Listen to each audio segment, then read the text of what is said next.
fire for your mind. The kosher clinician.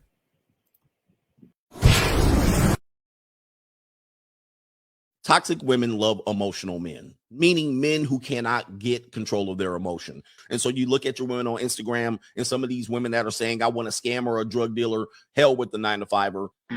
It's over. And it should be over for you. When I tell you I eliminate 80% of the women when I go out, 80% of the women are completely off limits to me because I either know I'm not attracted to them, they're toxic. Like there's a list of things that I would tell you if they, the only possible way is if they came and knocked on my door and said, hey, I'm looking to entertain you tonight for free. Maybe I will think about it. But I can look and judge, and it's okay for me to do so, and say these people are unhealthy for me.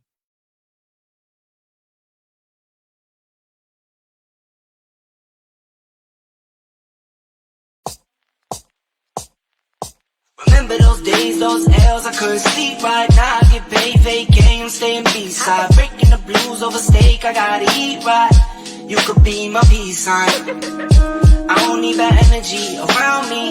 I just need sun, you're so cloudy. I wake up good, you're so grouchy.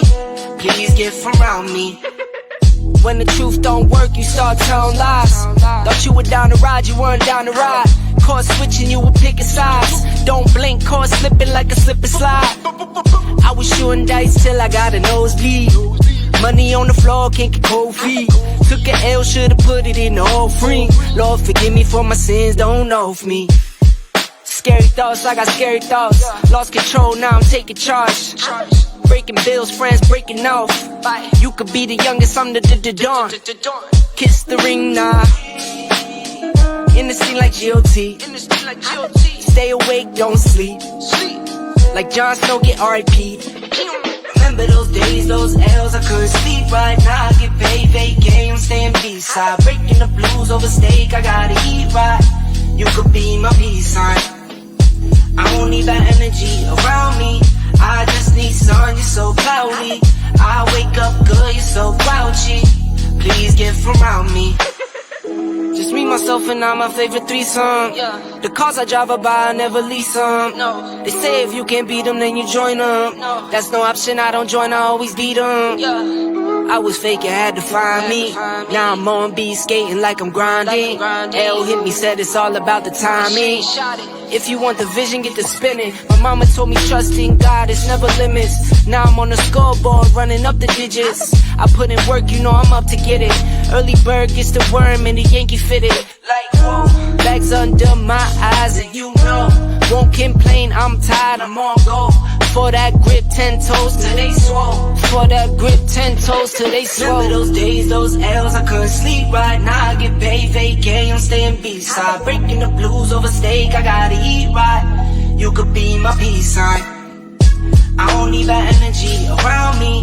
I just need sun, you're so cloudy. I wake up good, you're so grouchy. Please get from around me.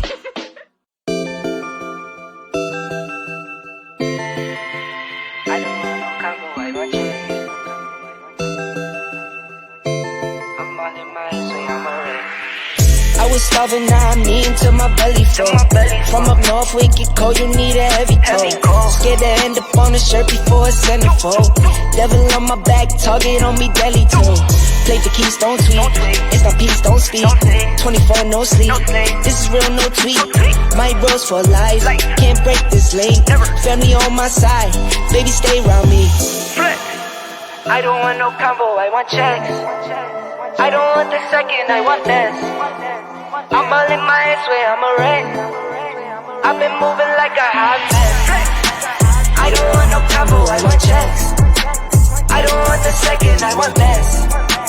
I'm all in my ass way, I'm a wreck. I've been moving like a hot mess. Want that combo, better know you'll need a check from me. Can pay to play, the sun still won't get a cent from me. I mix the fit up with the salt like it's a remedy. I mix it up inside the pot, watch it drip while it drop. Time to take it to the top. Chips all in the middle like it fall, no I won't flop. We gon' pop like a soda can top. To me this is nothing, call my bluff and I won't stop when I flex. I don't want no combo, I want checks. I want the checks, yeah. I don't want the second, I want best. I want best, yeah. By any means, that's a triple threat. A triple threat. That ass is getting bigger, I might Flex. I don't want no combo, I want checks. I don't want the second, I want best. I'm all in my head, swear I'm a wreck. I've been moving like a hot mess. I don't want no combo, I want checks. I don't want the second, I want best. I'm all in my head, swear I'm a wreck. I've been moving like a hot mess.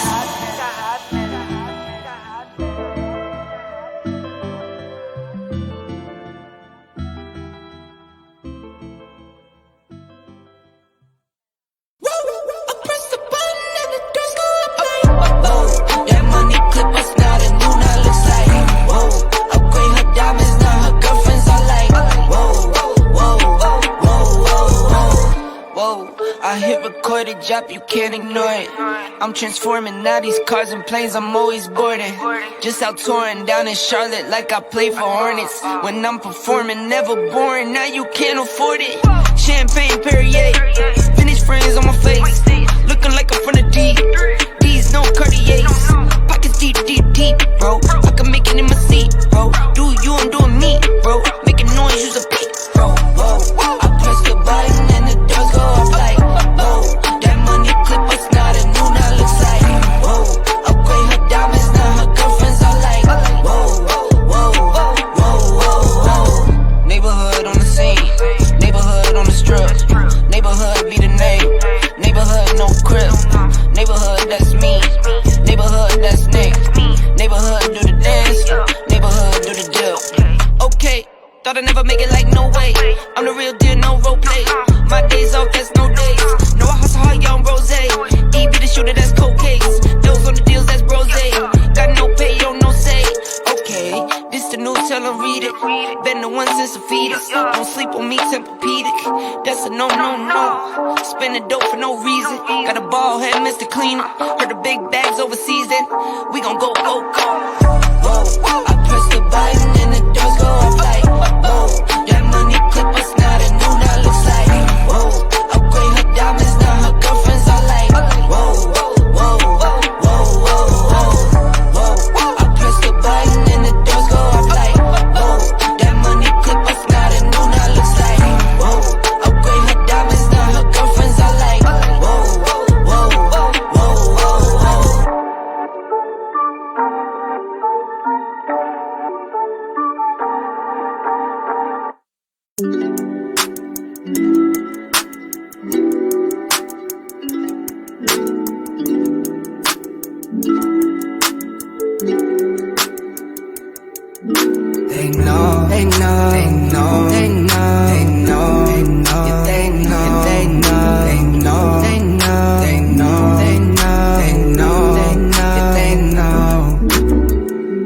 tunnel vision when I hit the holly. Working on that cause my mind is on an island. Told my babies I'll be homeless, so don't stay up. Breaks my heart to see them sad, so I won't wait up. Need it all that's mine, I need it now. I lost my patience the same week I lost my smile. My baby pressed me, said I'm acting like a child. I took some L's, can lie, that really brought me down. I'm so antisocial, but I guess it's type selective. Swear I'll make a change, but for now I just can't help it. Only trusting God in these scars that I've been dealt with. I'ma do my job, time to grind, time to know. They know, they know, they know, they know, they know, they know, they know, they know, they know, they know, they know, they know, they know, they know. Pedal to the metal, they know. Gone and I won't let up, they know. I'm not so fed up, they know. Stay for the record, they know. They know, they know, they know. Yeah, they know. Pedal to the metal, they know. I'm not so fed up, they know. Why you never sign? You sign when you go live. Stuck inside that bubble, never ever go outside. You don't know you know computers, you're a tech guy. Back against a wall, you gon' fall or you gon' ride. I feel the pressure, foot to the pedal. My dogs, they fed up, my squad won't let up. Those sneakers CDG, hot on step on. My money yoga, the way it stretch on. I change locations to change the weather. Know when that rain come, got my umbrella. And when my day come, my name gon' stay up. Yeah, I know. Pedal to the metal, they know. Gone and I will let up, they know. I'm not so fed up, they know. Say it for the record, they know. They know. Yeah, they know. Pedal to the metal, they know. I'm not so fed up, they know.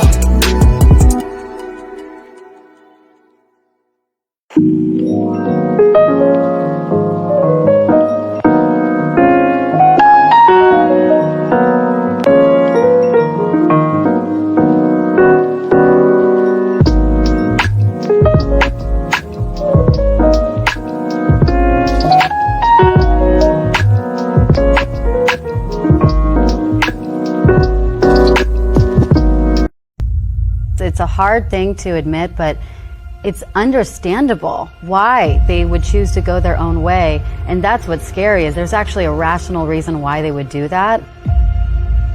Men going their own way. And you can think what you want about it, but this is a really big problem for women, for us, for our future, for families, for you to find a partner. If a population of good men are walking away because they're fed up with women. If you're being told all your life that you are bad and wrong just for being a man, and that you have toxic masculinity for being a man,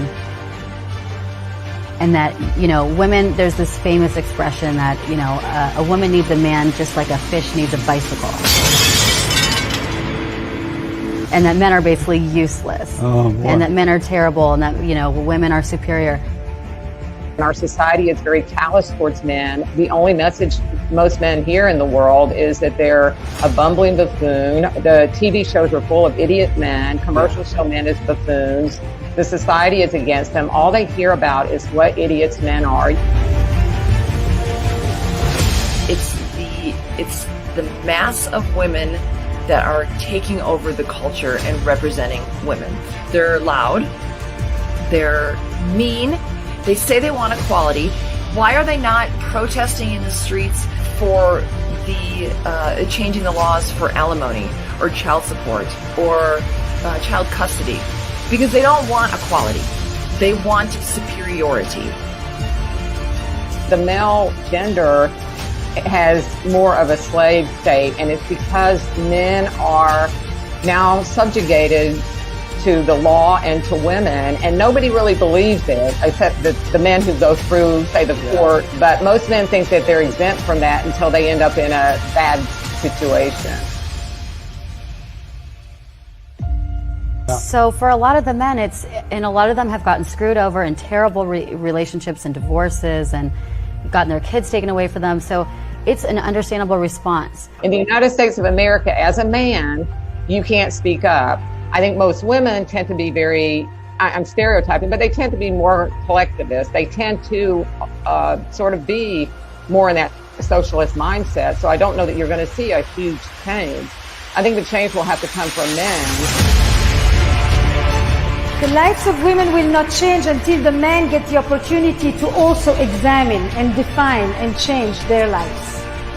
In many ways, I sometimes think that the 20th century was the century where the women made all these massive changes, and the 21st century will be the changes that the men will make, partly in adapting to the changes that the women have done. And those men are doing something about it. They're saying, you know what, I'm done with this. I'm not getting married, or I'm divorced. They don't sit around just trying to live their life through women. They actually have lots of hobbies. They go out, they buy that land you were talking about. They're out there getting motorcycles. They're having a good time, and they're enjoying life without having to deal with the stress of the women and the society that tells them they have to have a woman in their life. How would you feel? I mean, you're not going to feel that attracted to a woman or care to be loving towards her or romantic towards her So this men going their own way is a reaction to that. I really think it's a rational reaction to that. Men are finally like, hey, we've given you all you want. You know, you are equal in every way, and then you're still shaming us.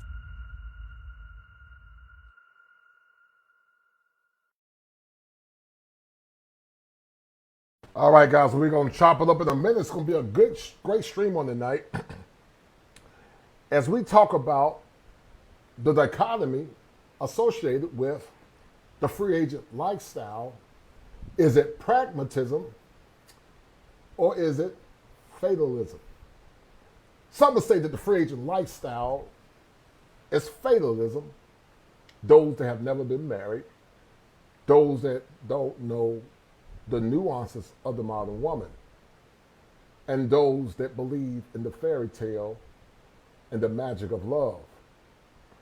But however, there are guys that are more rational in their thinking, and some would say it's not fatalism, it's pragmatism. The difference between fatalism and pragmatism is this. Fatalism says or thinks the worst could happen as it relates to dating and relationships. It's fatal. Many that are fatalists, they will argue, don't believe in the intrinsic good of relationships. They only focus on the negative. Many times the ones that say that men thinking the way they think are fatalists, they don't consider the pain and the hurt that many of those men have been through. Now listen, guys, I need you guys to get this stream up. Let's get this stream up, guys, tonight. I'm putting a lot of work for you brothers, man. Help me out by pushing this stream. I need at least 5 people to share this stream. I need at least 5. Because these kind of messages sometimes causes ire. But I'm not here to cause ire to anyone. I'm here to educate, equip, and to more or less challenge the thinking processes of many that say men that are adversarial towards modern relationships are fatalists. But to the contrary, some will say they're not fatalists. They're just being realistic. They're being practical in their thinking. And so Coach Greg Adams is the one that actually posits or push the concept of the free agent lifestyle. And I think it's a powerful concept as it relates to helping men reduce some of the struggles of mental health and mental health distress. So once again, guys, get the likes up, get the stream up. Let's get this stream up. The question is free agent lifestyle, fatalism, or pragmatism? Like, share, and subscribe, and donate to the channel, because these shows are very time consuming. I say it all the time. If you guys work full time and try to do content creation, it is very draining, to say the least. But because I believe I've been commissioned to empower as many young men as I can, I do this with a labor of love. So if you guys like what I'm doing, let's share this stream. Share the stream. I need at least 5 people to share this stream. Once you share it, I need everyone to hit the 1 button. Once you share the stream, hit the 1 button, and I'm going to pose the question in a minute. Once you share the stream, hit the 1 button, and then we're going to pose the questions in a minute, guys. Hit the 1 button, please. All right, so hold tight. So are modern relationships worth it?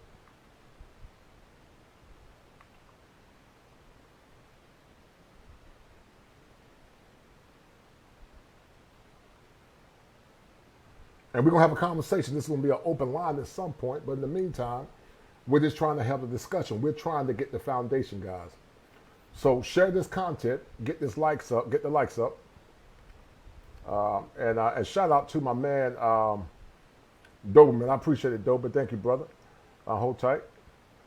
Because we're going to try to bring more balance to the union. All right, so salute the culture.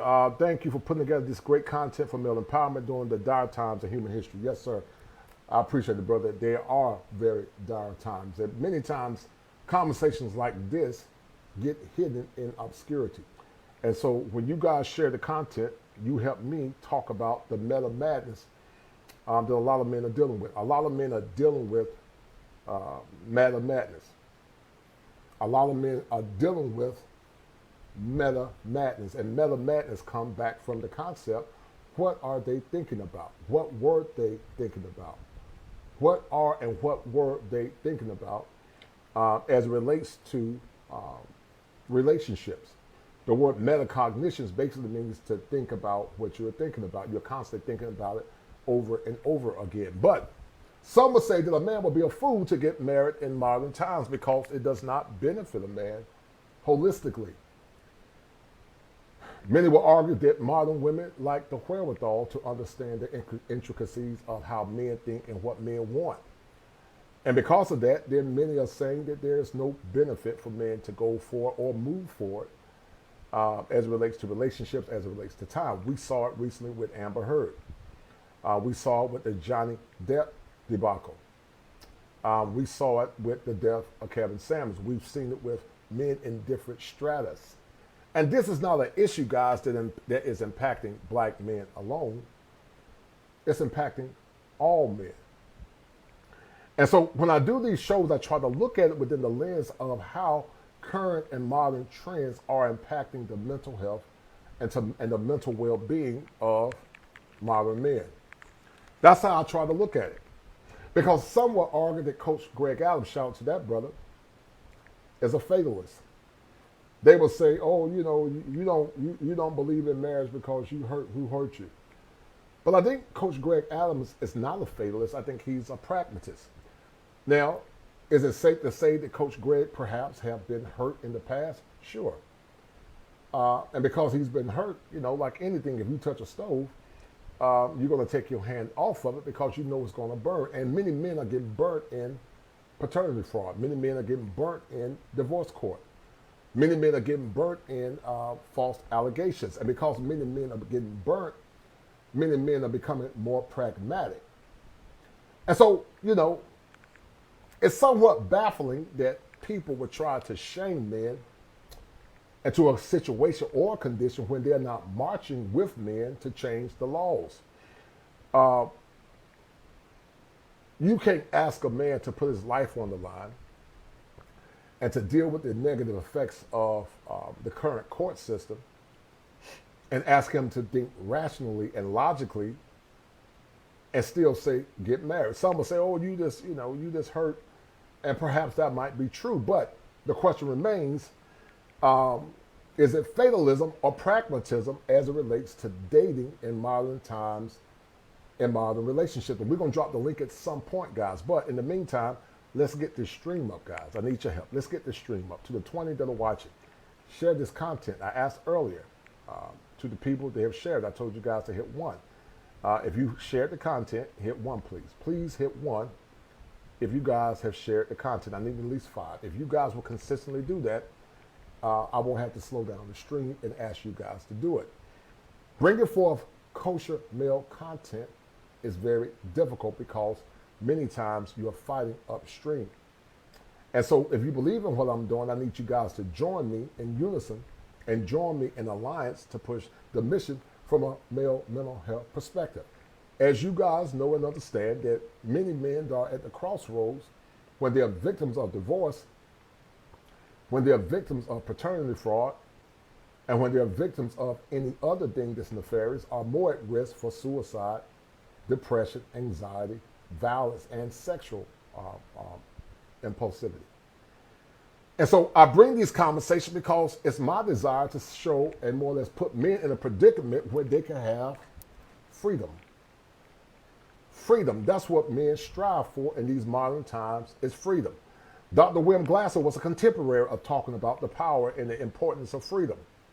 Dr. William Glasser said that there are 5 elements that men need in order to become better men. Dr. William Glasser said power is 1, fun, freedom, belonging, and survival. And what Coach Greg Adams actually postulates is power, fun, freedom, belonging, and survival. And some might say, what are they belonging to? Well, they're belonging to the brotherhood. They're belonging to a consensus of men. They have more or less come to the realization that it's not that they don't want relationships. But what many are saying is that modern relationships don't give them the power, does not give them the stability that they need. Some are opting out, some are remaining celibate. Does it mean that these men don't want to be in relationships? No, not at all. They do want to be in relationships. Men tend to be very romantic. Men tend to be the greatest romantic, the average guy. We know there are players and bad boys that don't really care. They just, they just pump and dump. But I'm talking about the typical guy, the average guy that's a decent, hard-working man. We know there are outliers and there are exceptions to the rule. And because of that, many of those men are saying that, like James Ingram said in the past, I gave my best, but I guess my best wasn't good enough. And what men are saying in these modern times, what am I getting? Free agent lifestyle, where I have peace, where I have tranquility, where I have happiness, where I have a tight bank account, or dealing with modern marriage and relationships where I can't trust her. I told you guys before in the past, that part of the fortification of the mind of a man is having a woman that he can trust. Men gotta have women that they can trust. The inner sanctum of a man is that perfect place, that holy place where only a few people can go. It's his communion between God and the few brothers in his circle that he can rely on, just like the Levites and the holies of holies. It's that special place where only few can go, and they can share the innermost secrets and the innermost thoughts of the typical man. But what men are saying is this. Many times men suffer in a silo. They suffer in silence. And because they suffer in silence, they don't have the power to more or less push forward, because many times men have been equipped to do things on their own. So the question remains once again, free agent lifestyle. Is it a free agent lifestyle or modern relationships? I'm going to read some of these comments, guys. And once again, guys, get the likes up. Share this content. Share this stream. I asked 5 people to share the stream. If you have not donated to the channel, donate. Donate to Cash App $7 Smalls, as we seek to bring balance at these or in these very turbulent times where masculinity appears to be under attack, where up is down and down is up, where men are frustrated, where women are looking for love and security, many, and where our young boys are fatherless and they need guidance and direction. Some of the things you guys have seen recently, and as we have had a torrent of events concerning, sadly, many emotional and irrational thought processes. We have one in Uvalde, Texas, where many were massacred. A couple of days ago, there was shootings in Tulsa, Oklahoma. Now listen, all of it is not mental illness. Some say, oh, it's mental health, because when it comes down to, sadly, sometimes Europeans or white people, it's mental illness. But when it comes down to some of these young black men and black boys, then, they're the savages. And so, how do we differentiate the mental illness and the mental distress of one group of people, but more or less minimize the mental pathologies of the other? And I will argue, because many of these boys are growing up in families without fathers, I will argue succinctly that many of these families or many of these boys don't have dads. They're dealing with mental stress, mental distress, mental illness, and many are dealing with post-traumatic stress disorder, because many of these boys and these families and these communities are in a war zone. Some have been sexually abused. Some have seen horrific violence. Some have seen their moms get used and abused. And some have been in conditions and predicaments that preclude them from being men. Boys and children feel safe, guys, when they have what's called protective factors. You might say, well, what are protective factors? In the clinical world, protective factors are clothes, food, shelter. Maslow's hierarchy of needs talked about the base level, which is shelter, food, clothing. But when kids don't have the basic protective factors, boys and girls, then they don't feel protected. When people don't feel protected, then they could act out. Some kids are resilient and they overcome the struggles of not having the basic necessities. But that's the exception to the rule. That's not the rule. There are others that begin to act out because they feel like they don't have anybody that hears them, and they feel like they don't have anybody that's willing to protect them. Michael Jackson said it better than me. He said that they don't really care about us. And that's how a lot of men are beginning to feel in these modern times and also in these modern relationships. So once again, the question remains, the free agent lifestyle. Fatalism, meaning people that believe in the free agent lifestyle are just fatalists. They are scared. They always see things through the lens of negativity. Or are they rational and pragmatic, meaning they see things for what it is and they're going to move accordingly with precision and also with keen direction. And that's the question, guys. That's the question. I'm going to read through some of these comments, guys. Once again, get the likes up, guys. Donate to the channel if you have not. And let's get the stream popping because it's going to be a good show. It's going to lead into a bevy of shows. Shout out to LAR Movement. LA, I will be sending that information to you as soon as the stream is finished. And we're going to be talking about it. We're going to be talking about thinking errors. We're going to be talking about how and why some of our women or women in general respond the way that they do. And some will argue that because many of our men are byproducts of the hyena culture, they actually increase the pathologies of many modern women. They don't reduce the behaviors, they increase the negative behaviors. And so once again, guys, we're going to talk about it. So let me go do some of these comments. Speaking of shaming men, look at how the gynocracy in defeat is smearing Johnny Depp and the man's with men be on guard. Some of the guys said that they are realists. Shout out to Doberman too. Doberman said that not supporting our advocates leave them vulnerable. Thank you, brother. I appreciate that, Doberman. You're right. You know, I don't know what's been going on here lately, man, but we got to get these streams up. We normally be having popping. I don't know if it's an algorithm issue or I don't know what it is. But I'm going to continue to forge forward and continue to look at content strategy and helping you guys become liberated from a clinical perspective. Because many times when you have these kind of conversations, people don't want to hear them. They don't want to hear them. They don't understand them.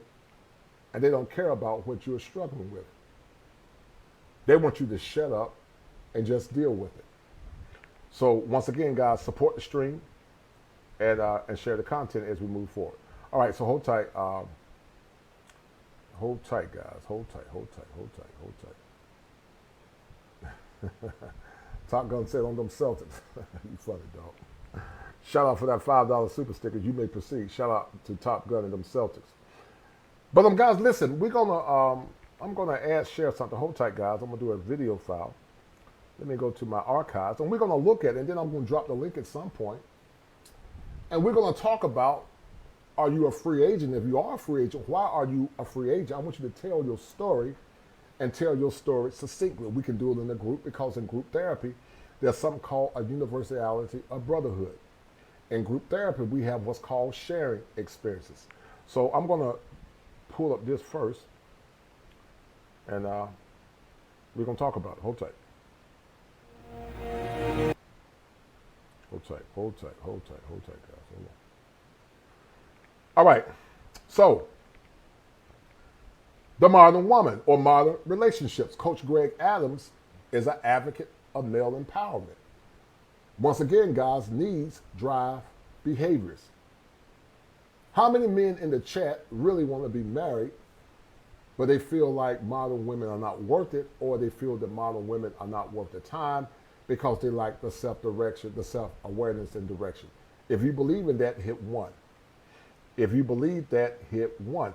If you believe, how many men want relationships, but they feel like many modern women like the wherewithal, or they like the direction to be in kosher relationships? If you believe that, hit 1. How many men? How many men? How many men really want good women? Now I'm going to say this.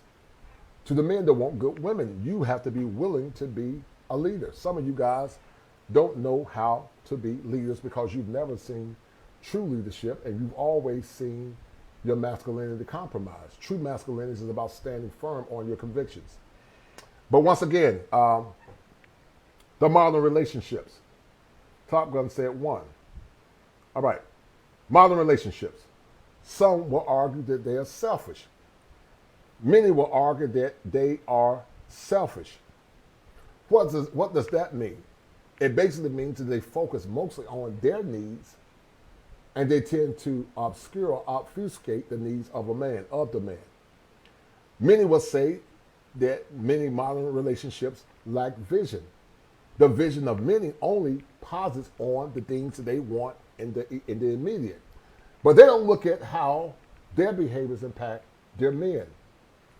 They don't look at how their behaviors impact the psyche of the man and also the psyche of the community, because I'm a firm believer that the heartbeat of the community many times lies within the mindset of the woman. The heartbeat of the community, because she disseminates knowledge to the children by the avocation of the husband or the father, comes through the woman. But what happens, guys, when, many of these modern women are dealing with mental madness? We just saw a clip recently with Sierra. Sierra was twerking on a Bronco.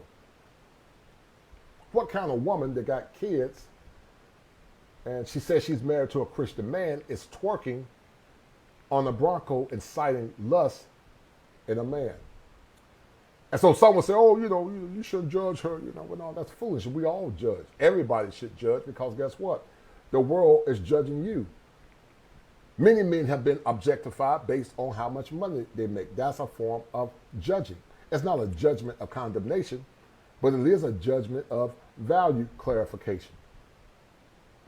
Many judge men based on how much money they make, the size of their phallus, the type of house they live in, their height, their education. Many men are judged on those standards. And I don't have an issue with that, because just like they can judge a man based on their standards, based on their value system, then men should judge women as well based on their value system. But sadly, anytime men begin to judge a woman based on his value system, it's met with a lot of ire. And so men got to begin to elevate their standards as it relates to the modern woman. So let's get back to it. They are selfish. They lack vision. They are me first. The social media trap. What do you think I mean by that? I grew up in a time where social media was not an issue for many women. Social media was not the death kill, and many women didn't have access to social media. Therefore, average women got average men, and they were grateful to have those average men. But now, average women think that they are better than average men. And because of that, some of these men are suffering in a silo. They're suffering in silence, because they feel like, as James Ingram said, that their good is never good enough. And because of that, many guys suffer, or they defer power in relationships because they don't know what their worth is. Some have high expectations and low returns. How many times have you heard guys say, when they go on dates or go on any date or any relationship, many modern women, not all, expect a man to give his best. They expect to be wined and dined and taken out. They expect the virtues of chivalry and traditionalism, but they give only a modicum of the things that they expect themselves.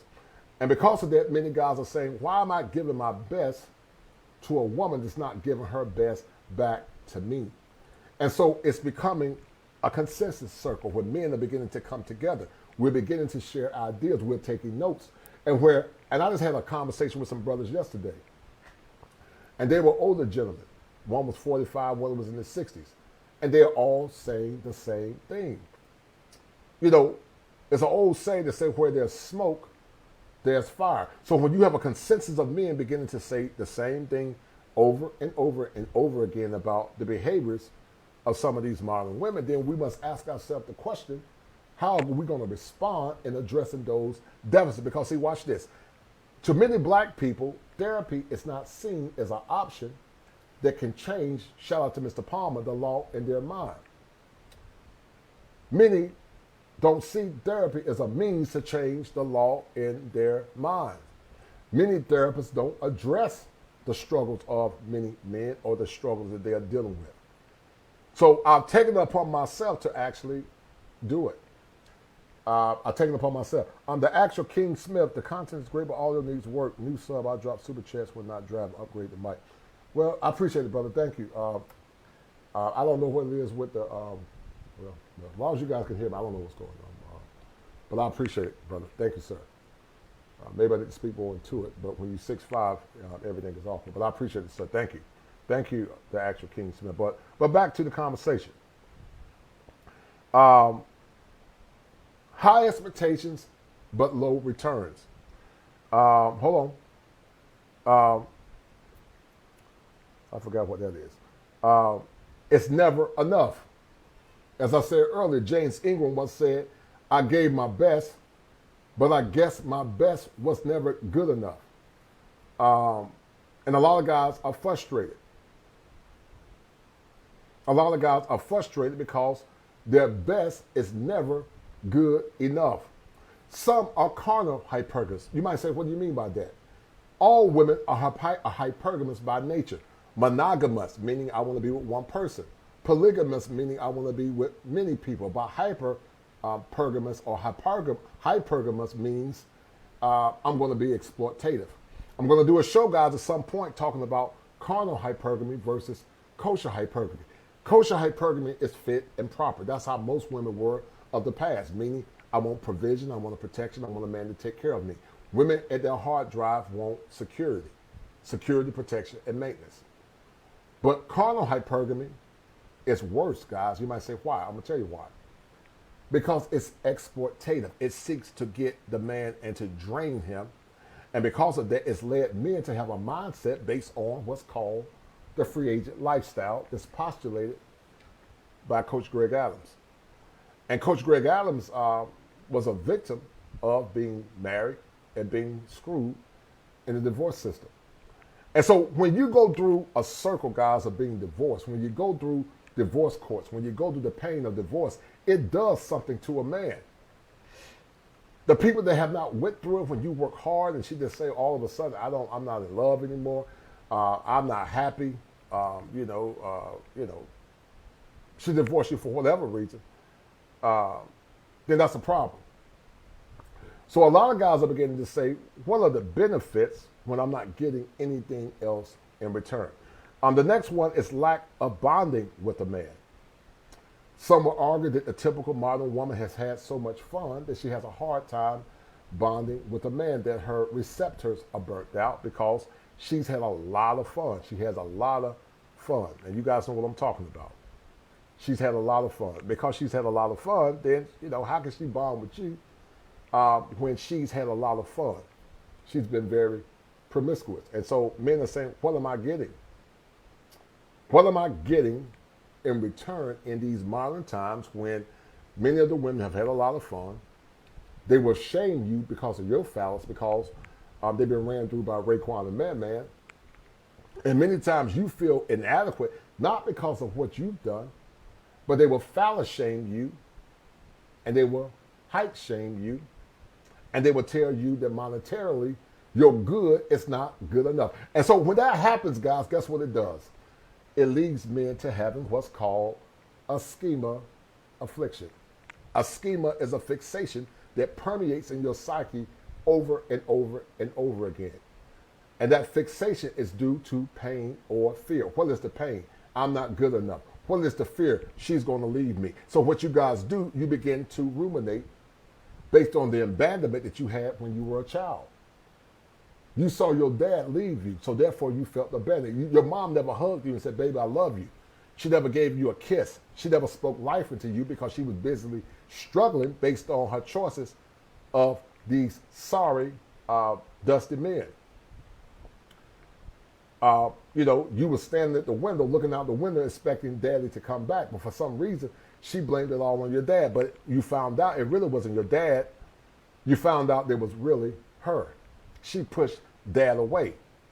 So they have narcissistic traits. It's always about me. It's about me. What I want, like Amber Heard, like a lot of these modern women. It's always about me, what I want. Me, me, me. Me, me, me. They don't care about men or their feelings because Many see you as a utility. Dr. T.S. Johnson called it the CompuServe, a concubine and a serf. I call it the commodification of subjugation. You might say, what is that? Well, it basically means this. You're just a tool to be used based on her selfish feelings.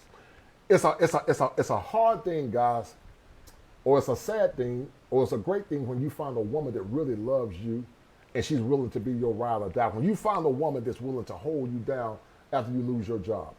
If you can find a woman that's willing to have your back, even when she don't feel like having your back, then that's a powerful woman. That's why I told you guys a woman cannot be wife-worthy or wife-ready until she's able to control her feelings. You're not ready for the mastery and the lines of marriage, or more or less the task of marriage, until you can control your loins. You control your loins, she control her feelings. But the sad thing is now that many women now cheat just as much as men. So men don't feel safe in many relationships because, they don't know if the women are going to have their back. They don't know if the women are going to hold them down. And because of that, men begin to ruminate. Does she have my back? Is she there for me? Does she love me? Many times when men go off to war, the women, guess what they do? They cheat. Because, they don't respect what the man is trying to do. They just see that man as a means to an end. And if they've had a lot of relationship issues or relationships, then sex is not nothing special to them. It's just something they've done. That's why many women get bored in relationships, because they've had a lot of fun. They had a lot of fun. So, you come in, having less experience. She come in having more experience, and you can't fight that. And then, they're the eternal victims. Amber Heard was accosted or seen as wrong in her defamation of Johnny Depp. She was rendered guilty of libel. And many times, guys, with many modern women, it's not her fault. It's always your fault. When you let her do something wrong, it's your fault. When you hold her accountable, it's your fault. It's never her fault. It's yours. To the 45 that are watching, get the likes up, guys. Share the content, share the stream. I appreciate it. And if you have not donated to the channel, donate to the channel. I got some fire content coming up these next couple of days. You guys are going to love it. But in the meantime, let's get the stream popping. And I appreciate all the brothers that have donated thus far. If you guys can hear me loud and clear, I need you guys to hit 1. One brother said there were some issues with the audio.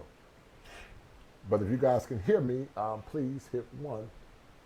If you guys can hear me well, hit 1. All right. And then she's the eternal victim. She is the eternal victim. She's the eternal victim. And you are the fallback plan. You're the fallback plan. Let me show you guys something. I don't know if I had showed you guys this in the past, but let me show you guys something, because some of you guys don't believe it. In the South, they said many don't believe that the fat meat is greasy.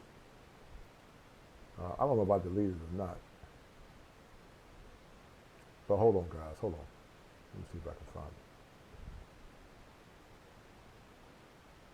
Hold tight. Well, maybe I did delete it. I had something, guys, that was talking about many have a backup plan. And I wanted to show it to you guys, but maybe I did delete it. I don't know. But anyway, in a nutshell, they have too many options. And once again, guys, you are the fallback plan. You are the fallback plan. You are the cleanup man. And so what many guys are beginning to say is that, should I focus on myself? Should I focus on her? Or should I focus on becoming a free agent? And I think that the free agent lifestyle is a viable option for men that understand what's going on in modern times. Once again, it's not that the men don't want relationships. Many men want relationships. They want good women. But what men are saying is that they don't see the benefit. Some of you guys saw your fathers broken by your mothers. Some of you guys were broken when you found out the woman you thought was going to love you, she didn't love you. And so we need to have these conversations because many men have gone to the grave broken with dreams deferred. Many are now in the grave. They're suffering, they're crying, and they're waiting for judgment to see their creator. And it becomes very depressing because many times in these modern times, guys, the modern church does not address the deficits of masculinity or heteronormative masculinity. We don't talk about it. We minimize or obfuscate the struggles of many of our men, black or white, but more with a lot of our brothers because no one many times hear their pain. And listen, I've said before in the past, whereas men, we don't agree on all things or ideologies. We won't. But we do come together as allies only to go away when the crisis is over. There's a crisis in heteronormative masculinity that needs to be addressed. There's a crisis of brokenness that continues to permeate because when men seek to get their needs met, it's often held or more or less put on deaf ears. And that's why, guys, we got to have these conversations because there's a lot of meta madness going on. There's a lot of meta madness. You ask yourself the question, what were they thinking about? Because metacognitions come from the concept to think about what you're thinking about. But let me show you guys something real quick. If you guys don't believe me, let me show you guys something. Hold tight. Because I'm going to show you that what I talked about is true. Many of them got a backup plan. I need you guys to watch it. There is new research that shows half of all women have a guy on the back burner just in case things go wrong in their current relationship. This is the latest psychology research. I was just as shocked reading this data. More than half of women who are married and categorize themselves as happily married. Sec. They're married. Happily married women are doing this? Have a backup plan. And what is a backup plan? It means you have someone on the back burner. So a specific person they've identified. A specific person that they've identified, and in most cases it was either an ex-boyfriend or an old friend who never made it to the dating category. Get out of town. Unfortunately, yes. And the problem is social media has just made it too easy to have such a type of behavior. Right. What is your mindset telling us if you have a back burner? It's telling us we don't know how to communicate well in a relationship, or when the going gets tough, instead of maybe learning important skills from a professional on how to cope with all the ups and downs that always happen in a marriage, we're saying it's okay to.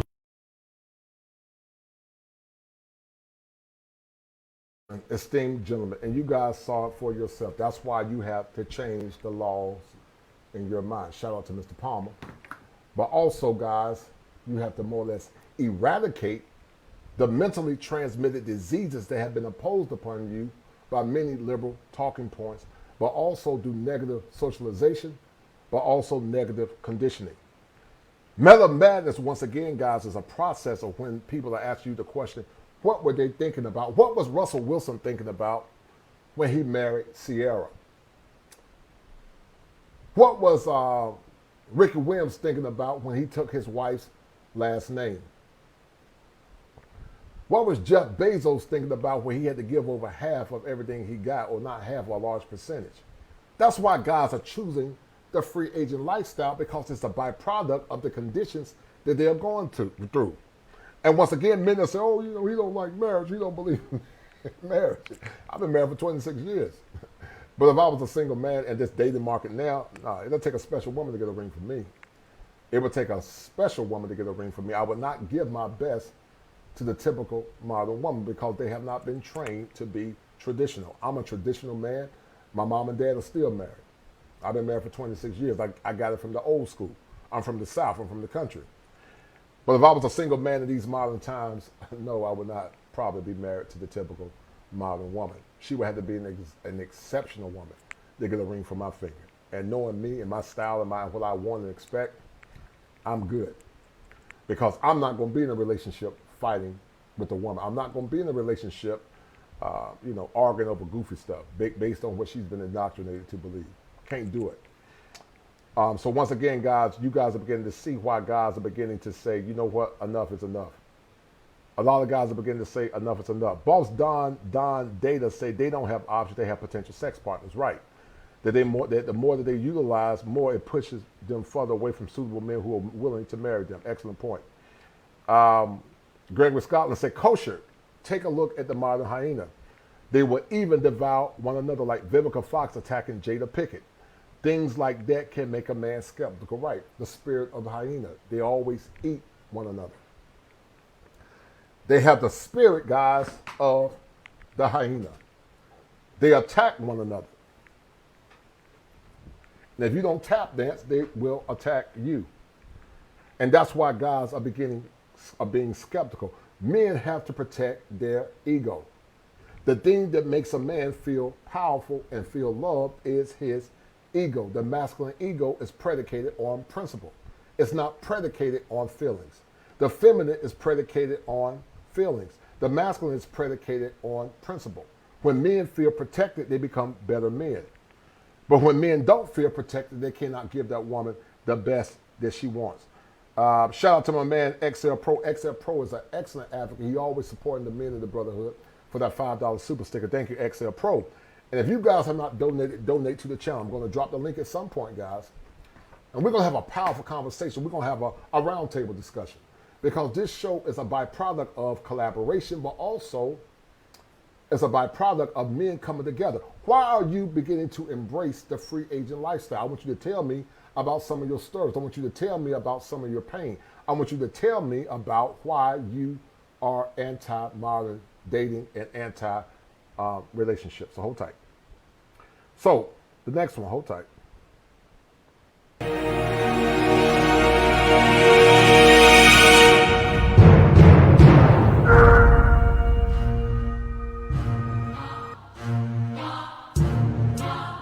All right. So free agent equals fatalism. Some would say that free agent means you're a fatalist. You're just a fatalist. You don't believe in love. And I'll tell any man, you should never get married for love. You should get married based on practicality. Love is a new construct. But you should never get married solely on love. Should you love your woman? Yes.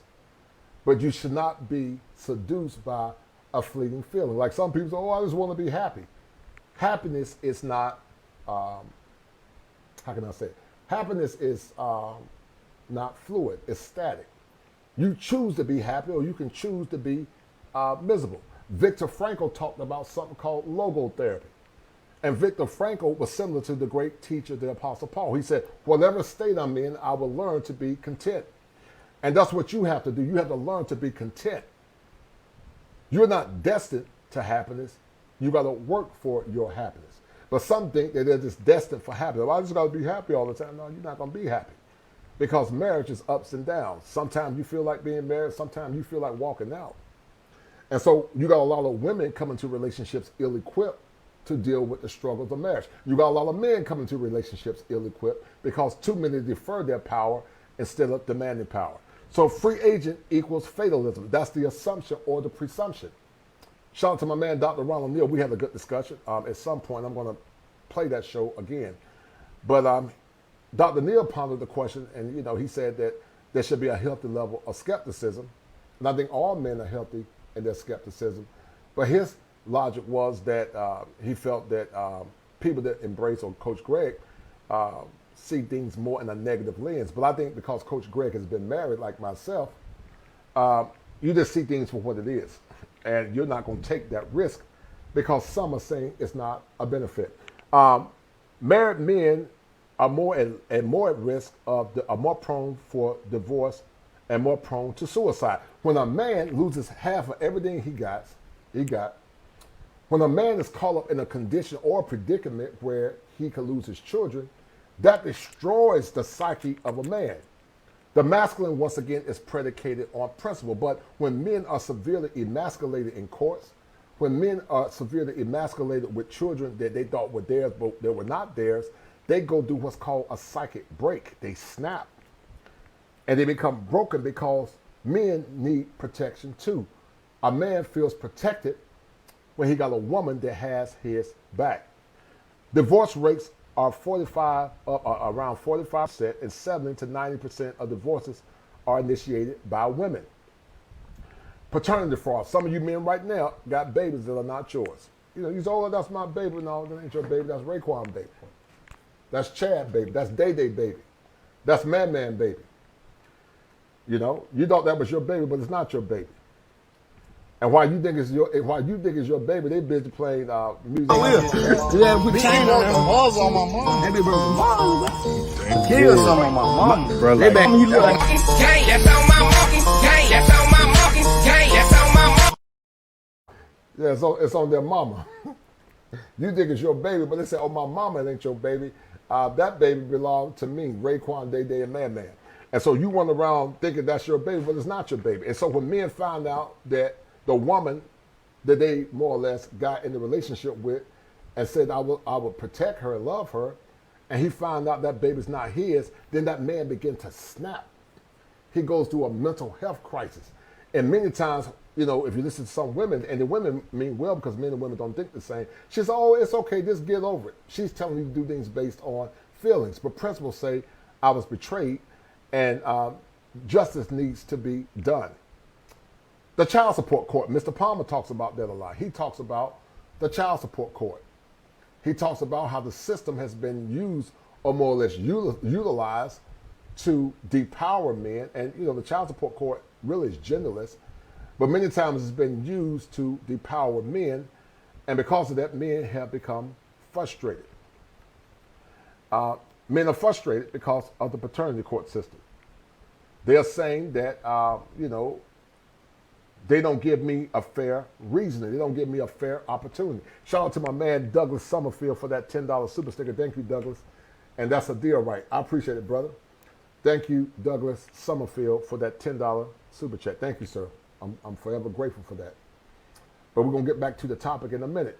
When men find out that a baby is not his, he's been taking care of that baby for 5 years, 10 years, 15 years, and there is no accountability, then that man breaks. But then when that man goes, or more or less chooses to delete that person, they say, oh, you know, these men are toxic, they're bad.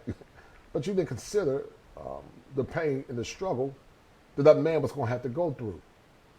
And because of that, now you are a victim of your own ignorance, because men have needs too. Men have desires. Men, guys, they have wants. And it hurts when men find out that a child is not theirs. It's very devastating. It's very traumatic. And that's some true trauma when you've been taking care of a child.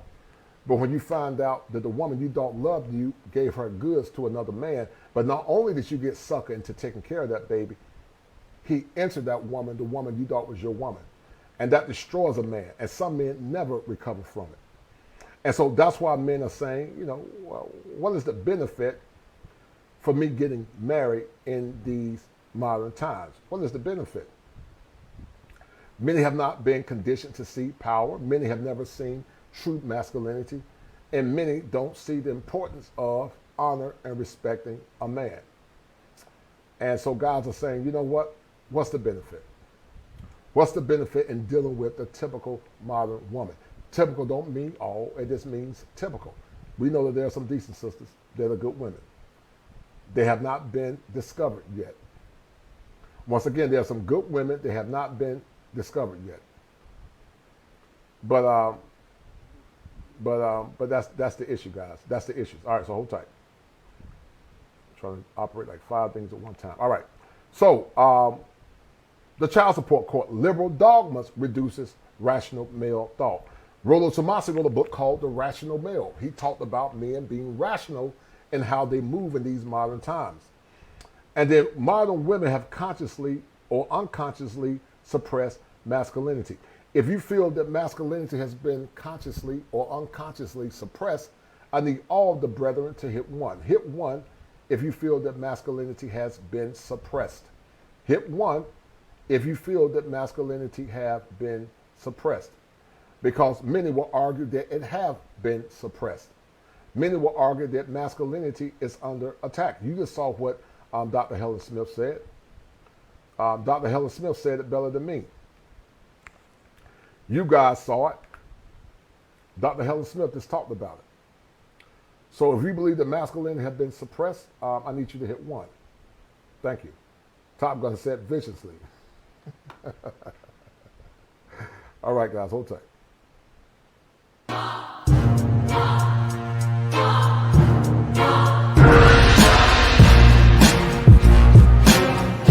All right, so Dr. Helen Smith said that women groups follow a double standard. When men lag behind, when women lag behind men, then that is an injustice.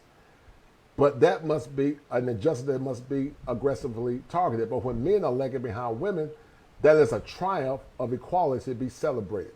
And as I said before earlier, guys, they are the eternal victims. They're eternal victims. They always see men as bad. And see, that's a problem to the women that have boys. That's a problem to women that have sons, women that want to see their sons happy and not manipulated by the typical modern woman. Dr. Helen Smith is an advocate for men, and she's seeing what many are seeing. Keep listening. All right. So free agent equals pragmatism. So the question is, does free agent equals pragmatism? I would say yes. I think the free agent lifestyle equals pragmatism, where guys are just being rational and they are being realistic. They're not being slaves to their emotions. So let's look at free agent equals pragmatism. Let's look at it, guys. Free agent men are traumatized. Some would say, well, they believe in this free agent mess because they're traumatized. Well, possibly some men became free agents due to trauma. That's possible. But once again, needs drive behavior. So if these men became free agents because of trauma, thus it's nothing wrong with that. Free agent men understand modern women. Yes, many men are beginning to understand the nature of modern women because it's based on solipsism. It's based on, selfish needs and selfish aggrandizement. Many free agent men understand the bait and switch. You might say, well, what does that mean? Well, I'm going to explain it to you. Many women are on their best behaviors, and we can say men too, but we're talking about women now because this is a male's channel. We know men bait and switch as well. But because this is a male's channel, and I'm the coach clinician, many bait and switch. And what that basically means that in the beginning stages, she showered you with sex. She will give you sex anytime you want it. But as time goes on, that sexual frequency declines. But she still expects you to do your manly duties. Cut the grass, take the trash out, pay a majority of the bills, defend the house, slay the dragon, perform like a stallion in the bedroom, and make her happy. What man can do that? See, women of other cultures understand that the duty of pleasing their man is going to make that man become more productive if he's a good, righteous man. We're not talking about men that are abusive. We're not talking about men that are exploitative. But we're talking about men that have the heart for their women and for the heart for their families. And so what men are beginning to say is this. You guys have seen it.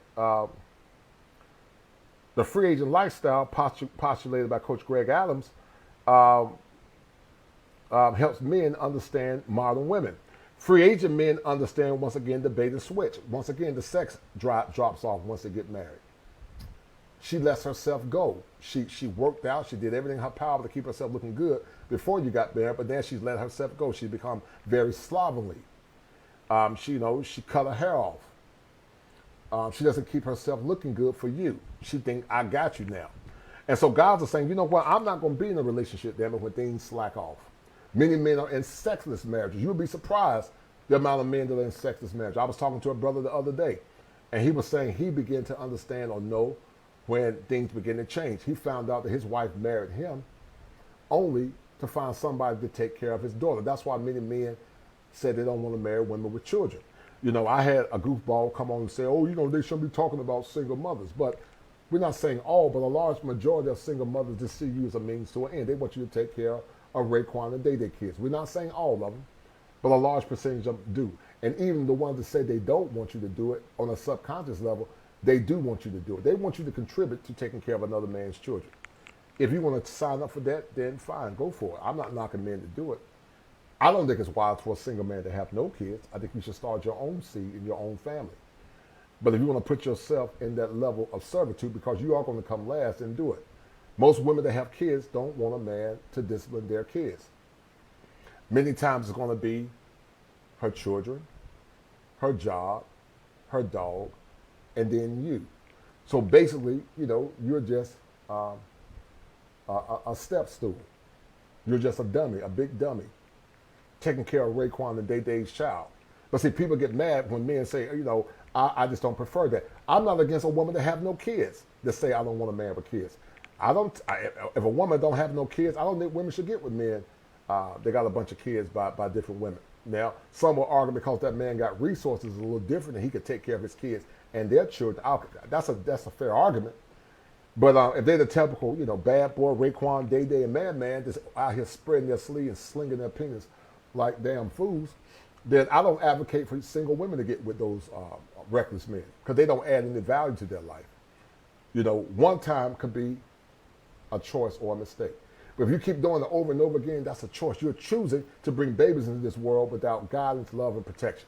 So I could say the same thing for the women. But because my channel promotes male empowerment, then a lot of men are saying they're just not going to do it. All right. So the next thing is free agent. Hold tight. Hold tight. Hold tight. I can't even see my own writing. Hold on, guys. So on average, raising kids that are not yours is very stressful. After 4 years of marriage, only 48% want marriage or sex in the relationship. Men and fathers are not honored in the media and in the homes. Modern cultures abhor traditionalism. What do I mean by traditionalism? Traditionalism means that the man, even though him and her can be modern, they both work together to more or less uphold some of the virtues or all of the virtues of traditionalism when it's possible. They strive to be traditional in a culture that's very modern. Some people say modern women are not traditional. There's many men are modern, but they're still traditional at heart because they're still expected to do traditional male stuff like open the doors, defend the home, make a living. So guys are saying, you know what are the benefits? As I said earlier, the man that I spoke to the other day said that his wife left him and she ended up dying because she thought she can get better than him because she was selfish. That goes back to an untrained and an undisciplined woman. They're always trying to find a better deal. But what they don't understand is that their time run out. When they get back out here on this market and they think, oh, I'm going to find a man, many times they just get used for sex and they get discarded. And then they come to a conniption. They thought they had the same bargaining power that they had in their 20s, but they don't have it. And so modern culture abhors traditionalism. I can't even see the other one. Hold on. So free agent equals pragmatism. That's the question. And I would say yes. Free agent lifestyle is about being pragmatic. It's about being pragmatic. So hold tight. Let me read through some of these comments, guys. Hold on. All right. So shout out to my man, James Turner. I didn't even see it, brother. Thank you. James Turner always coming through. I appreciate it, brother. Good evening, coach. You just got back from working abroad. I wanted to hurry home and catch the show and pay homage, and that's on my British Airways. And that's a deal, right? I appreciate it, Mr. Turner. James Turner is an awesome brother. I got much love and respect for that brother, him, Tim Howell, Top Gun, and all the brothers that continue to support me in a time where masculinity is under attack.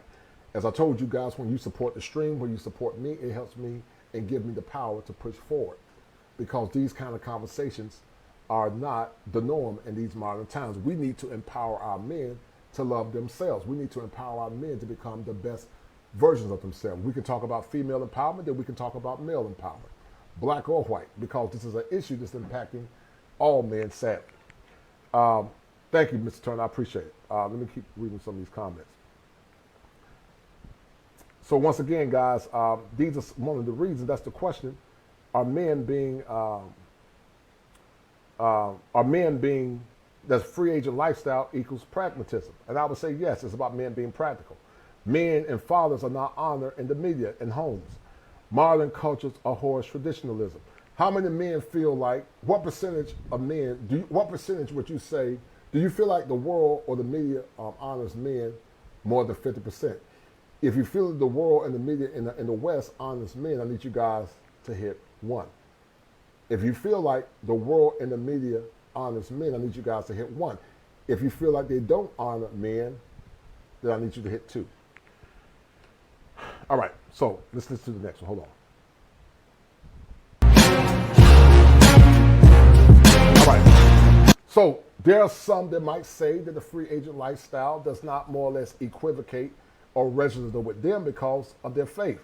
Some men are ardent Christian. They're trying to live right. They're ardent Muslims or Jews. They try to live by the faith, or they try to live by the laws of Yahweh.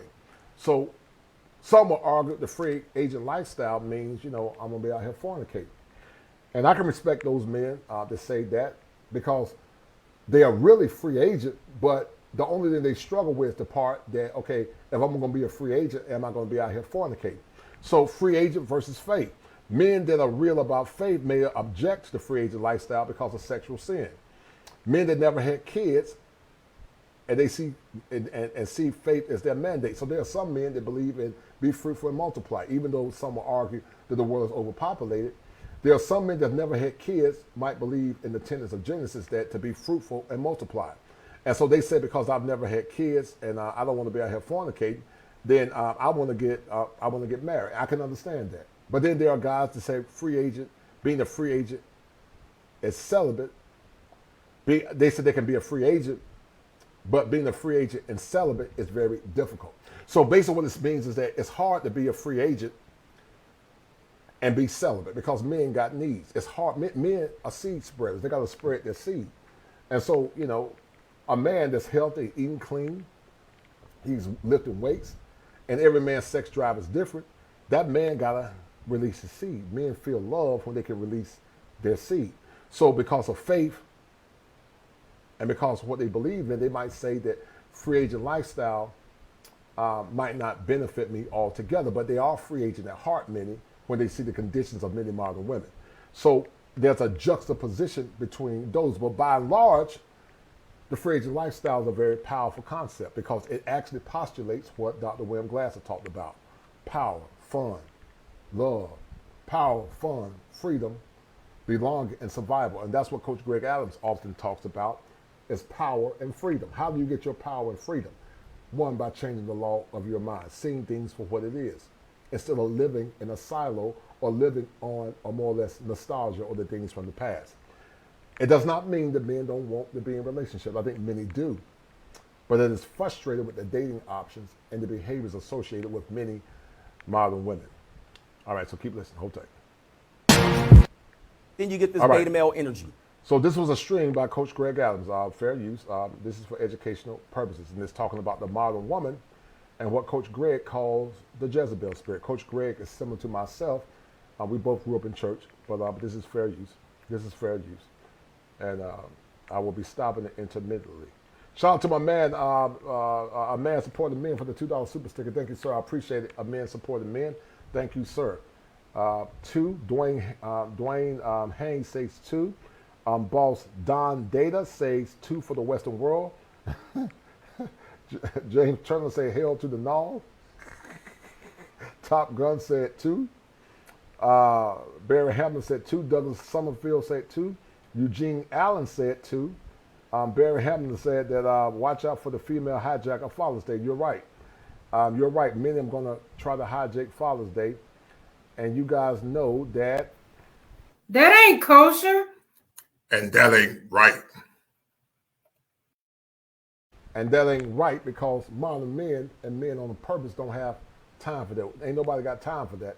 So many are going to try to hijack Father's Day. And we're seeing the continued disrespect for our men. Keep listening.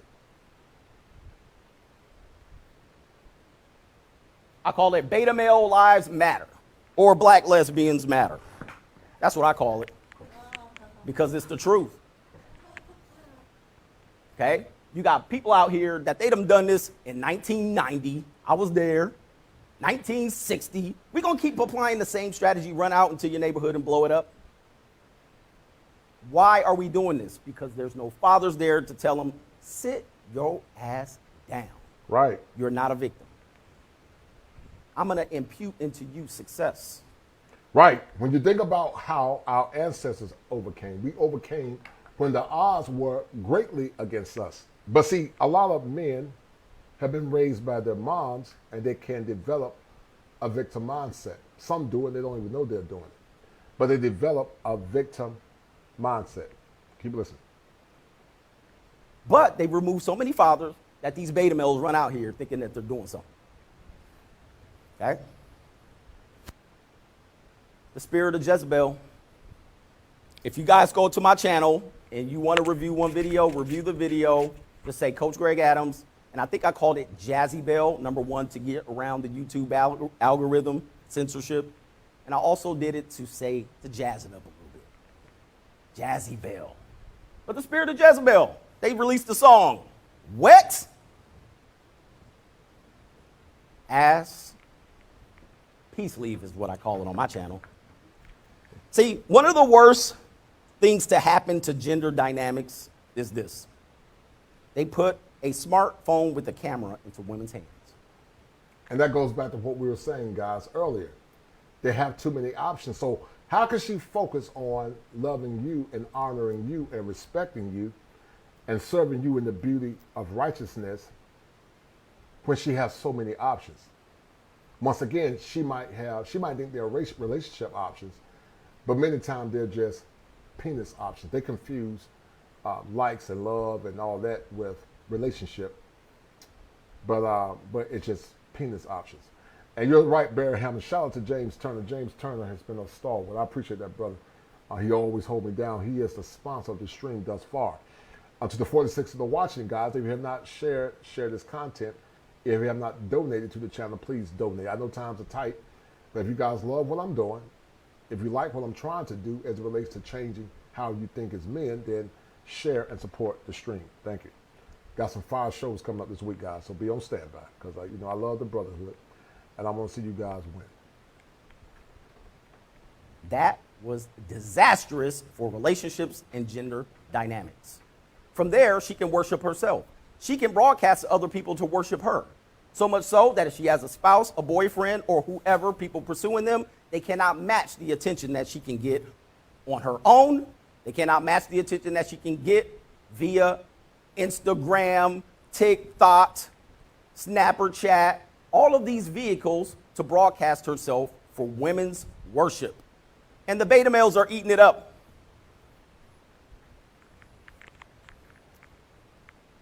See, this cult was designed. And I told you guys that's hyena culture.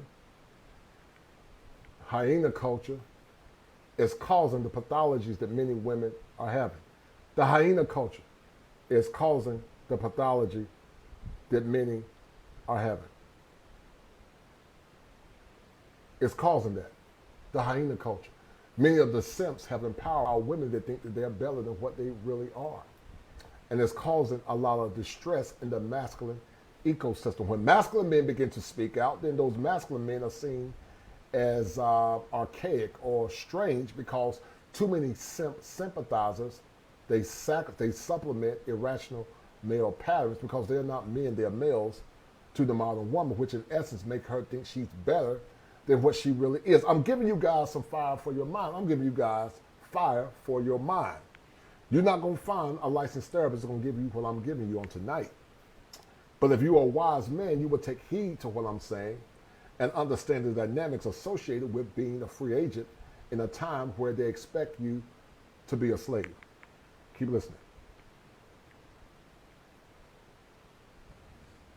To destroy manhood and drag womanhood into shame. The spirit of Jezebel. You had so many women supporting this. And the worst of it were older women were saying, yeah, I'm in it too. I want to throw my wet peace leave out there too. And they can. You'll have 25-year-olds come over and blow your back out with no problem. But if you study the natural order, if you study Jezebel in the Bible, her dependency on manipulation was to have weak men worship her so she can manipulate them. She selected a weak husband who was the king of Israel, King Ahab, and he manipulated him. This is common of what we see in today's marriages. Women holding out, then she throws a half-court buzzer beater, or what in football terms would be is a Hail Mary. And at the last moment, when the eggs dry up like the Sahara Desert, she tries to select a mate, most times a weak male. And she parades him around because he's easily manipulated. This has been written in the Bible already. She had the weakest king. And that's what they do. Ahab was weak. But men need to have the spirit of Jehu. When a man has the spirit of Jehu, then this is what he does, guys, when he has the spirit of Jehu.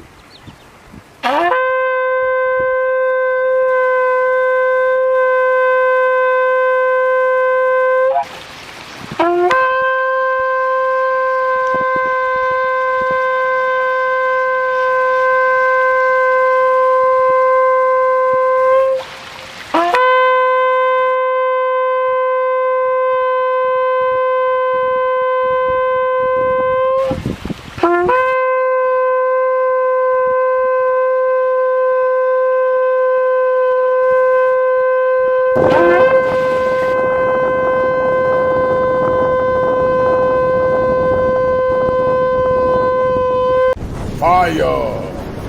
for your mind.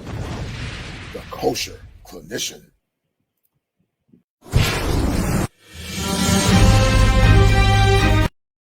Righteous men blow the shofar. They blow it.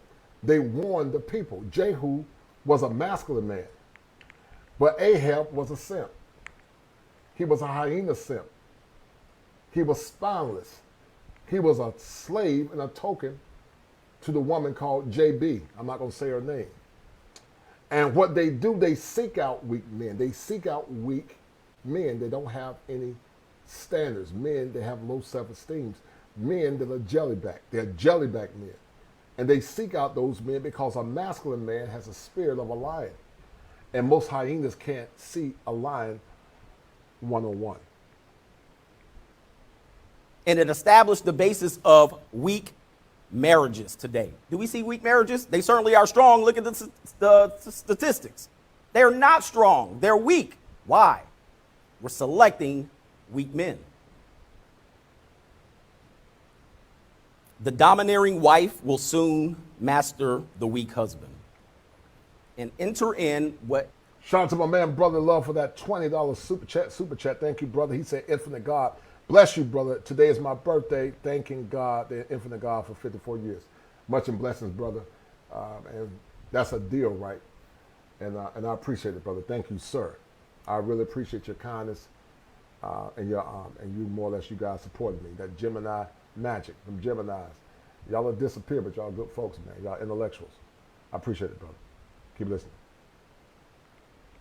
The Bible referred to with Jezebel as immorality. Do we see that today? Immorality and idolatry.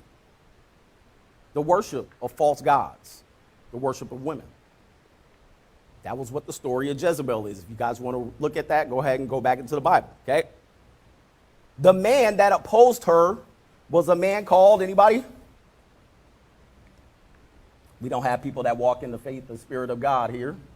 Neither do I, but I'm not a religious person. Her opposition was a man called Elijah, who called her out for her idolatry and immorality. I'm Elijah right now today for this hour. What did they do to Elijah?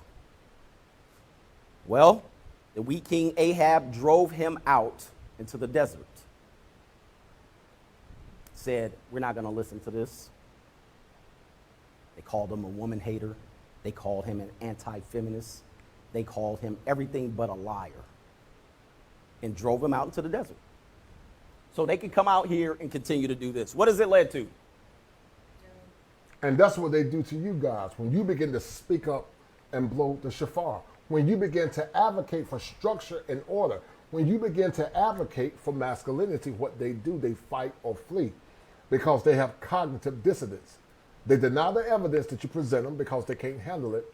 They become enraged when you present them with the evidence. They argue through ad hominem attacks. They attack the messenger instead of the message. And they fight you or flee because they cannot handle the truth. They did that many times with Kevin Samuels. They had to agree with everything Kevin said. But Kevin had some good points, some darn good talking points. And just like the spirit of JB, they begin to rejoice in the streets over the death of a man. Even the eternal one does not rejoice if this brother was wicked. I'm not saying Kevin was wicked, but even God does not rejoice in the death of the wicked. He hopes that they turn to repentance. But you had people rejoicing over the death of a man, the man that had a daughter and the man that had a mother. But they say, let's build the community. They said, let's, save the world. But they don't love you. They see you as a means to an end, many. And the sooner you men understand that, the better the outcomes you're going to get. So I see why men are becoming free agents. What's happening next? Oh, this doesn't have anything to do with the next thing. Shelter the umbrella of accountability and responsibility. Oh, it doesn't? This doesn't connect? Interesting. Interesting, because it connects in my brain because I'm using logic. I'm using evidence. The Jezebel was defiant until the end. When the new king came and told her. All right. So that's it in a nutshell, guys. Hold tight. And so in a minute, I'm going to drop the link. But I want to talk about, guys, something that I did a while ago. It was with Mr. Palmer, Carnell Smith, a paternity court. It's a show I did with him. And also my man, Gary Lynn Scott. And then we're going to drop the link and we're going to have a discussion. Free agent lifestyle, pragmatism, or fatalism. And you tell me why you think that the free agent lifestyle is the way to go in these modern times. Many men are saying that free agent lifestyle is the way to go. I'm gonna let you guys look at a little bit of this clip.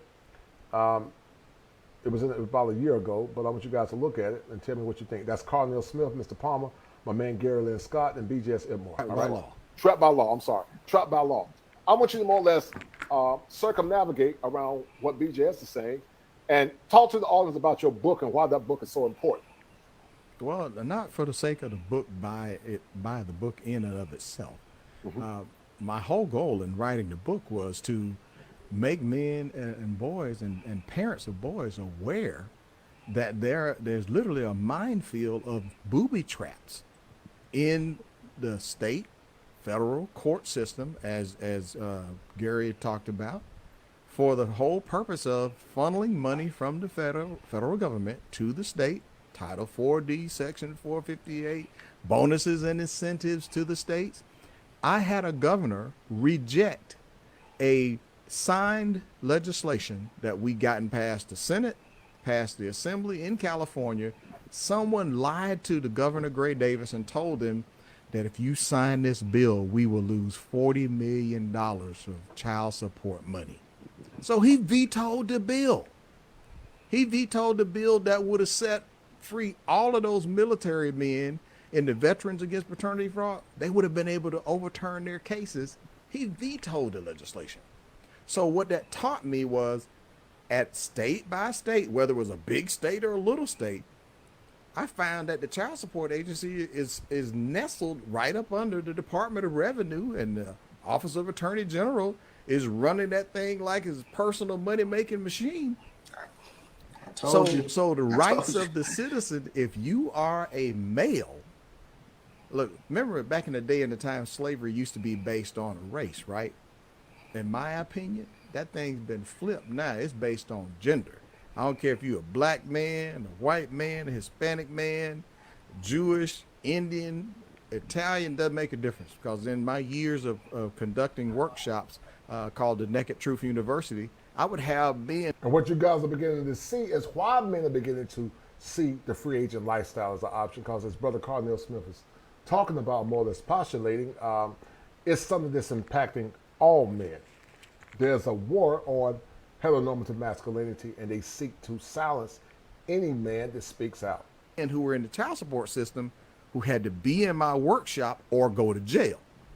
So what I got those guys to do was pay attention. The white guy thought it only happened to him. The black guy thought it was only happening to him. The Indian and the Hispanic guy thought it only happened to them. I got them to say, man, y'all take a look in the room. You guys are not enemies. You both have the same enemy who are using you, using the mother, using the kids as financial income producing property for the state.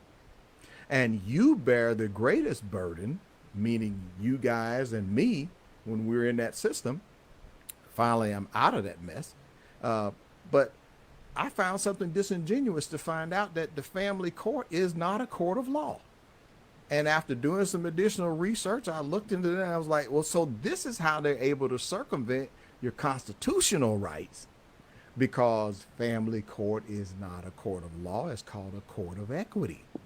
So in the family court being the court of equity, the judge has broad discretion, and unless you limit the judge's discretion by statutory law, the judge can pretty much rule it however they see it. They can disregard truth. They can disregard facts. They can support a lie.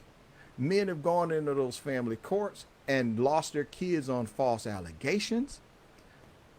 Look, mothers have gone into family court making more money than the guy, and he still had to pay her child support. And then what he gets, the standard formula: once every other week, every other weekday, and every other weekend. And that's if you don't get interference with your kids.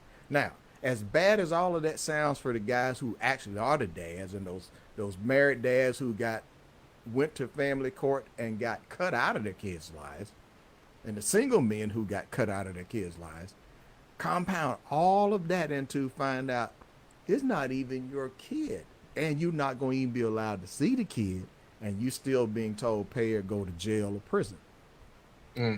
That to me was the ultimate slap in the face.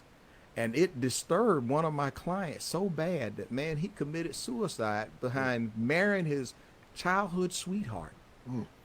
And what that really means to me is that she preyed upon him. What'd you say, baby mama terrorist, right, Mr. Palmer?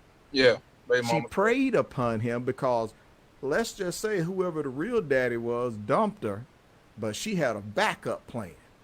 She knew what guy really was into her and told him he was the daddy. Man, he was over the moon.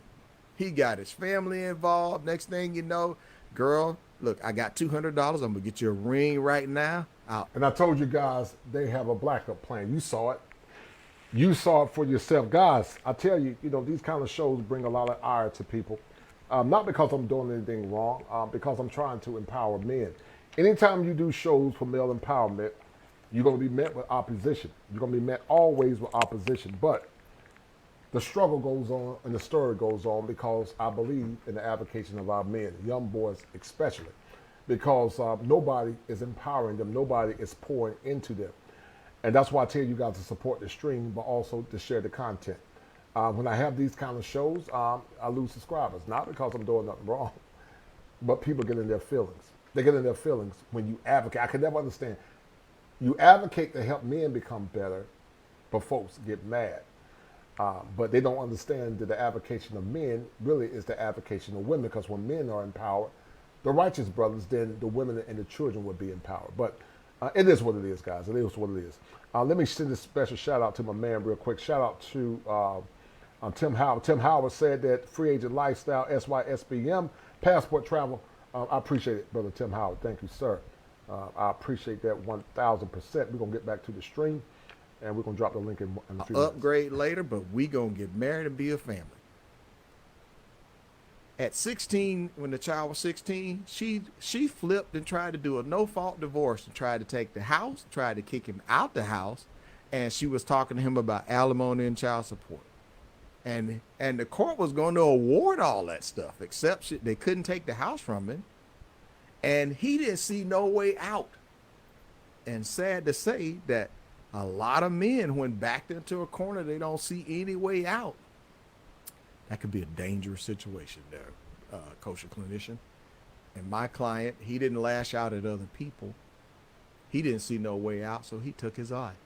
Right. Now, who wins in that situation? I've seen dads who were great dads who lose all contact with their children after they went into that family court and they suffered a parentectomy. They got cut out of their lives of the kids as a parent. He wasn't guilty of nothing other than choosing the wrong woman. And she wore a mask on her, so he couldn't tell who she really was.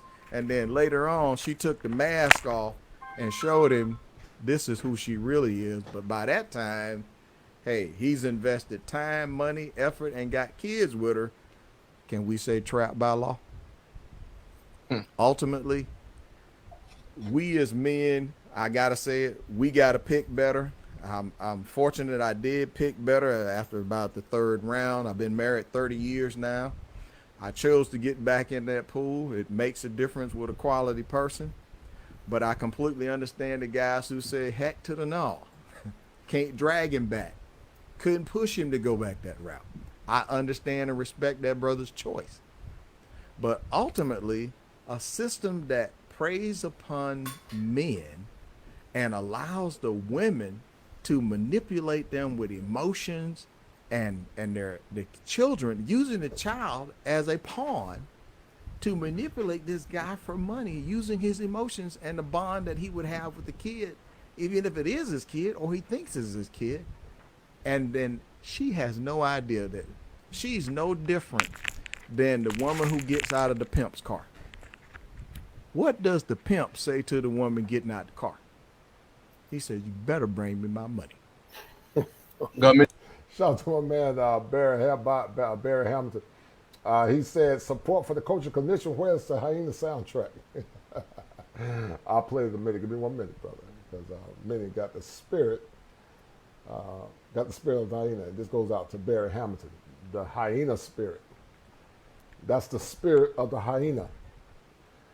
A matriarchal mindset that does not respect and honor men or masculinity. Keep listening, guys. Oh, hold tight. Did you ever live or serve at Camp Lejeune and later develop cancer, Parkinson's? You don't need to stop. They sit back and tell you, "Oh, you was a deadbeat." She had 4 baby daddies for that exact reason. Yeah. And that's the whole reason. It ain't like that. That's not true. That's on you. That's your fault. You should try to be a father. You know what I'm saying? That's why we as men, and even the women who support and know what's going on, society is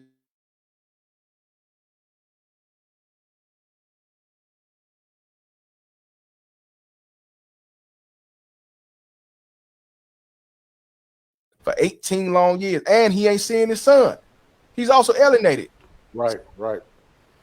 I mean, that's what I'm saying. And y'all still want to entertain these type of women. That's why I say have your seed intact. Do not have sex with somebody just because she look good, she got money, because of that ass, though, long hair and all that stuff, or because she got shine or whatever, because you the one's going to lose when it blows up in your face, not her. Regardless, you lose. So y'all need to learn, take heed from PJ Washington.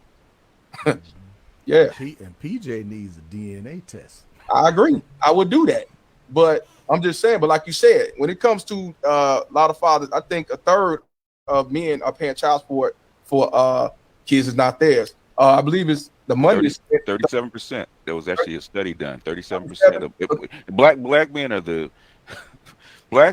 most prime targets. In fact, they actually did a study, and I'm still trying to find that study again. Okay. Black men are black women have the most group that actually file false paternity. Black men are the biggest victims of false paternities out of all the races. But we supposed to be the biggest deadbeat of the nation. Let that sink in, y'all. You the biggest deadbeat, but you paying for children. The child is not yours. Because I believe they spent, I think, and come out of the child support is $33 million is being paid to the children that's not theirs. Yeah, that's a third.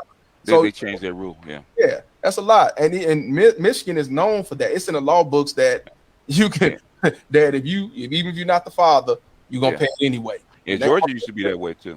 Yeah, a lot of them are like that, but Michigan is known. Georgia's no longer like that, and 11 and 10 other states are no longer like that. Yeah, I know because I helped write the law that changed that, and I won my case using the law that I wrote. It's real. It's definitely real. And Michigan is known for, every time I look around, I had stuff not posted. I testified in Lansing, man. The Senate there was hell bent on not allowing paternity fraud victims to overturn their cases. Right. You know why? Because they're gonna lose money. Because it's profitable. It's profit. And they don't have nothing to do with welfare. I'm telling you, like in Illinois, I'm in Illinois, I'm in Chicago, Cottage Grove. So in Chicago, Illinois, they've been having this automatic 50-50 co-parent time on the books for like 10 years. Only one politician is really trying to fight it. Only one, Rashad Ford. And the rest of them, he went in there and tried.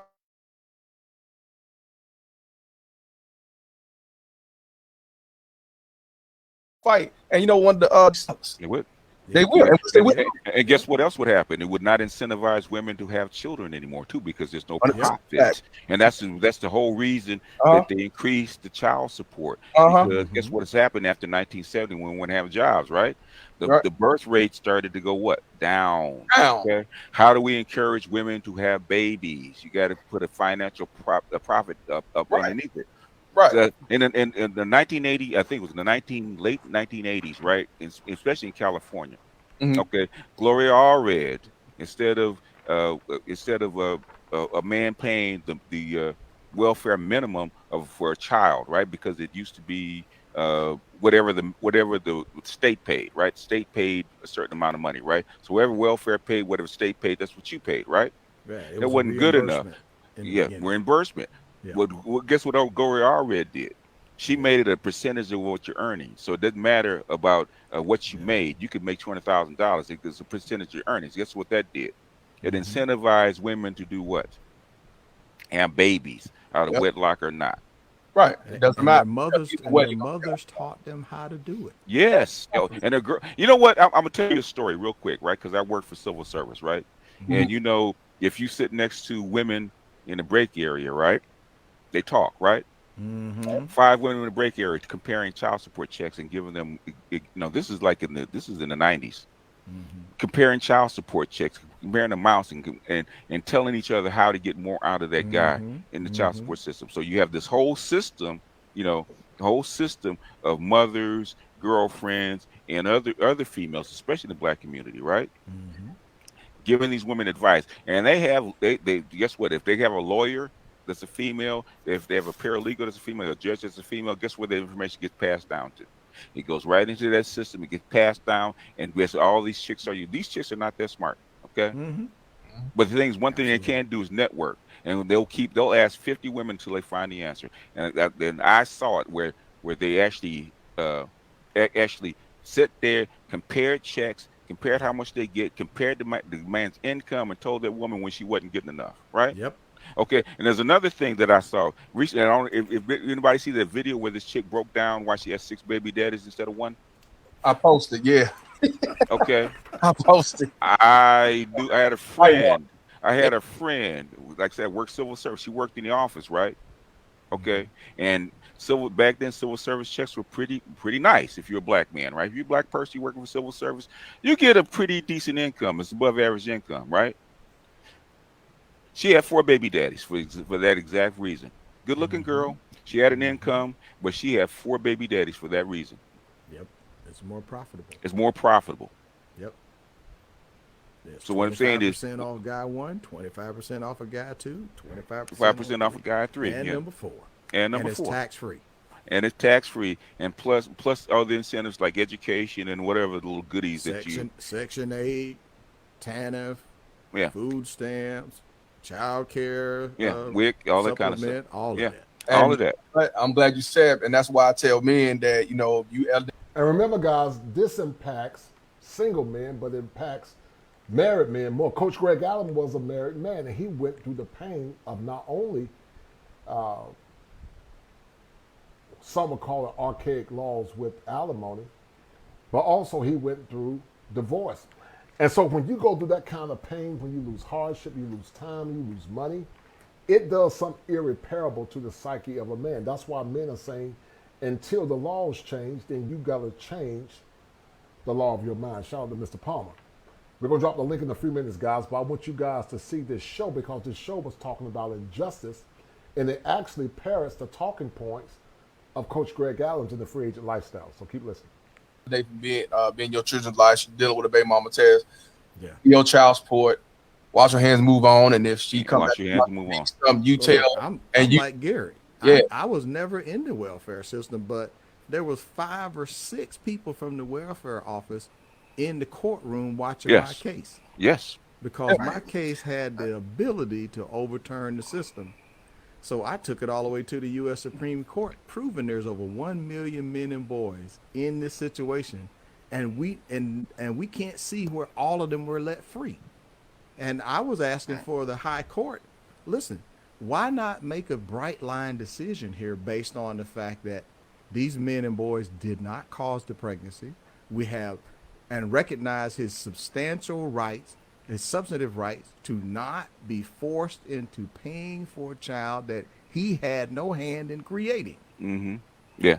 Yeah. Just like there's I'll one say thing about, this is that okay, let me say real quick. 85% of all child support cases are men paying the moms. There are moms that are on child support, paying the dad. I have a friend here in my city, and she didn't understand how egregious it was until she was placed on it. She said if there was a march where men were marching against child support, she said, "Forgive me, sisters, I'll be marching with the guys," because it's really wrong for them to use your children for profit. And so, guys, when you look at this, it's just totally unconstitutional what they're doing, and it's a total crime against humanity. And I can't believe that there's not massive documentaries on this. You look at Netflix, you look at Prime, you look at all these Hulu. There's not one definitive, deep documentary talking about this stuff. And if you think the government is not in on blocking this information, you're wrong. This is the biggest cash cow for the whole United States. They make more money. Let me say, Tennessee has a $800 million surplus just because of TANF. And the only way the state receive TANF is if they have a child support program in place. Yeah. The state is not mandated to have a child support program, but they only have it as a condition of federal funding. Yeah. If you want the money, you have a child support program. That's it. Yep. That's how it works. That's how they incentive. That's like the road programs, the education programs, all that kind of stuff is in. If the United States wants a state to do something, guess what they do? They incentivize them with what?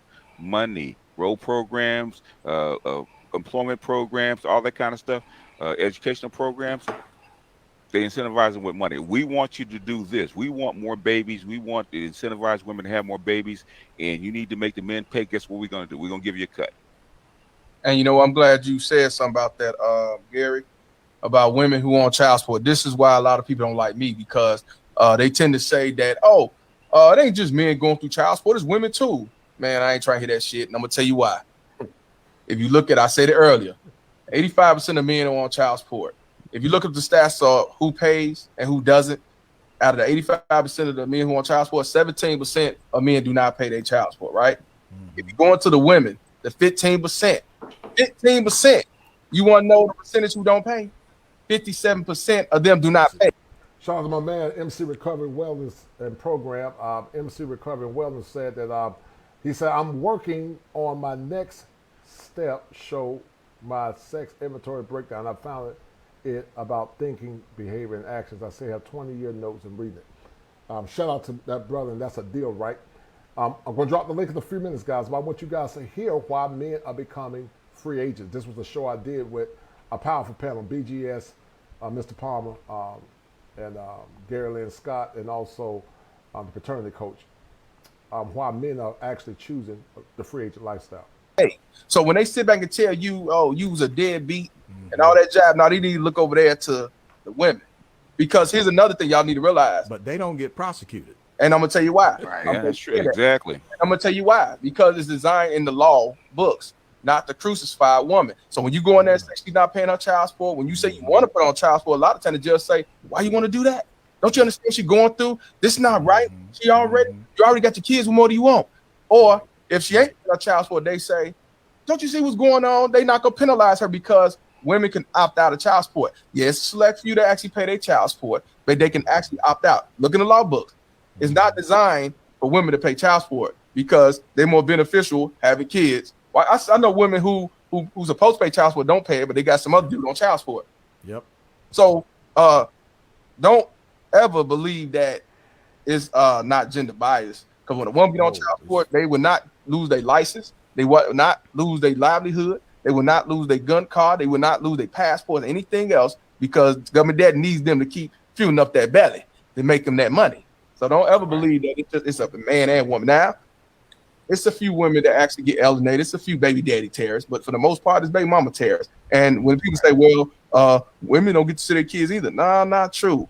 Not at the same rate. Not at the same level. Right. Fathers don't get to see their kids. Then as grandparents, they don't get to see their kids. Oh, well, you know what I'm saying? Cut dad out. Grandparents. You cut dad out. The grandparents are dumped. Right. You cut out the paternal parents. Then maybe the mom, and I even say the low end. So don't believe this bullshit about it's both parents. No, it's not. It's men. Well, let me put a positive something that I haven't heard discussed.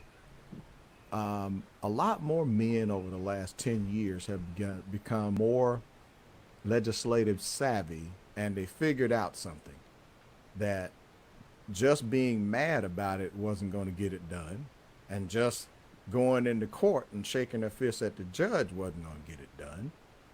And they understood that, wait a minute, this judge is only limited by what statute, because as long as family court remains a court of equity, you can sidestep a whole lot of the legal stuff that falls under constitutional law. And that goes all the way back to the Old English common law. All right. So once guys start to understand why it was advantageous to start advocating for child support reform, that those of us who were smart, we also look for women who were also affected to bring them in so that we could talk about how the group was affected, and women too. And we've been able to achieve levels of success. Like my state, Georgia, used to only calculate child support based on the gross income of the child support payor, who was in 90 percentiles men. Think about that. Your gross income. Did disregard the mother's income totally. Now, we forced some changes with that, and that a lot of that came about because there's no longer this same generation of judges who are on the bench. A lot of the judges that were on the bench had somewhat of a chivalrous attitude and position that felt like they had to take care of the mothers. This younger generation of men and women that I'm seeing that are being elected, many of them have been cut out of the lives of their dad, and they understand it's because of their mom, and they are supportive of legislative reform, and we're able to get even the judicial support between the judges, the men, the women, the special interest groups, that our primary opposition.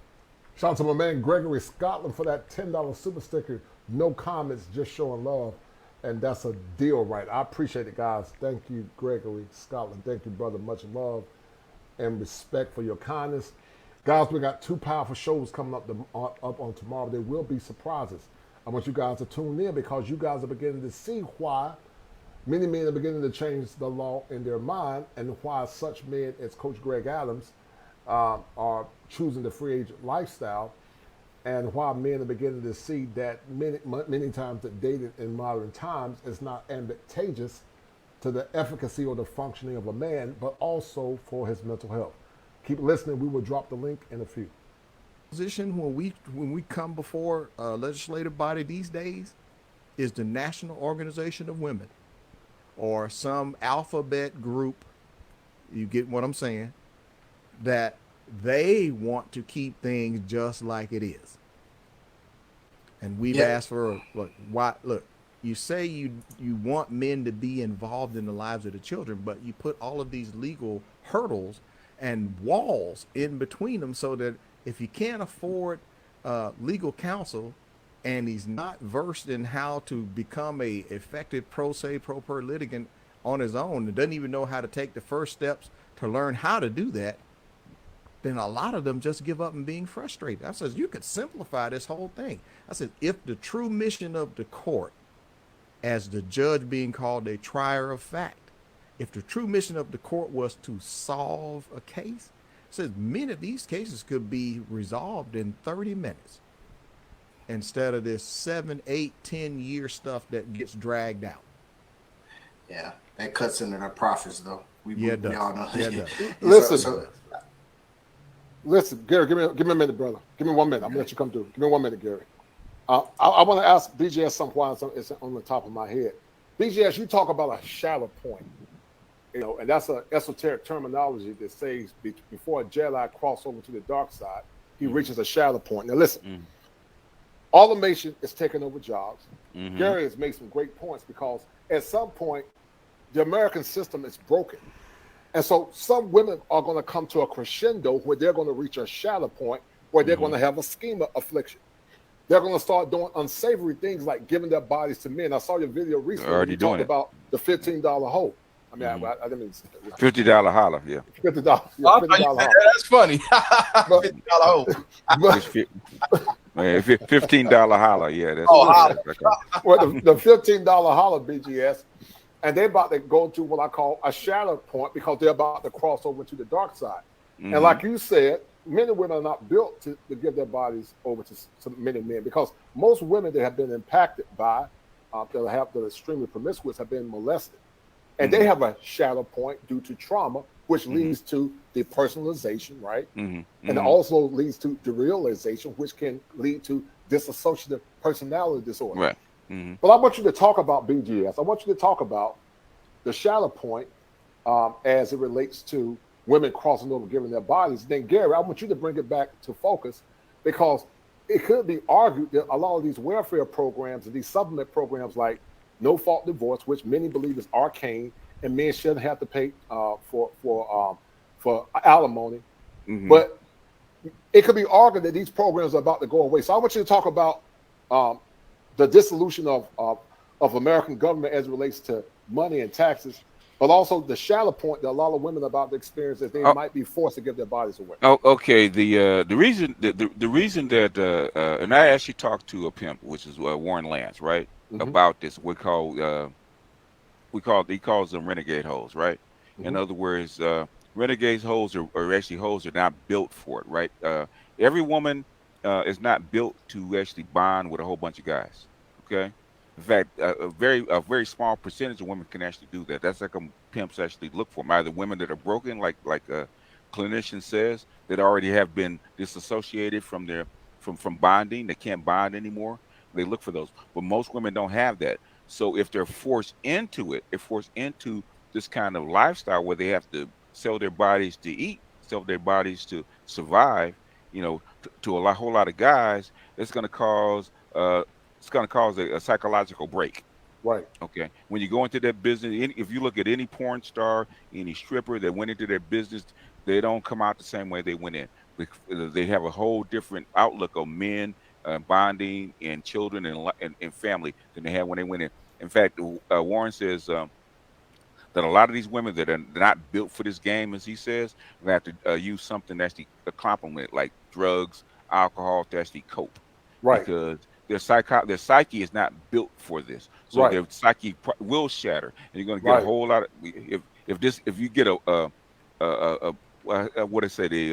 tipping point, we have like 15% of women that have to do that. You have a whole lot of broken women out there causing damage, and then women like that become predatory.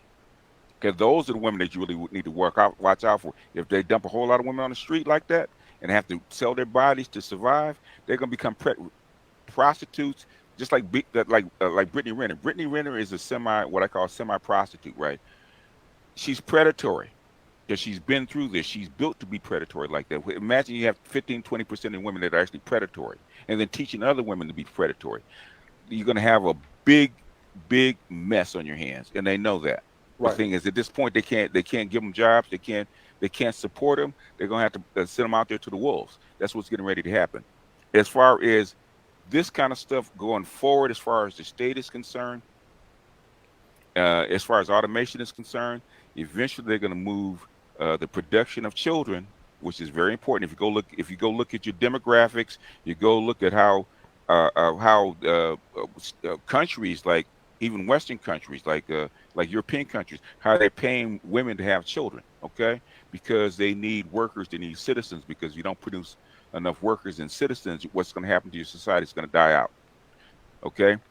What's going to eventually going to happen, and the machinery is already being developed, right, is they're going to move this from a woman's womb to an artificial womb.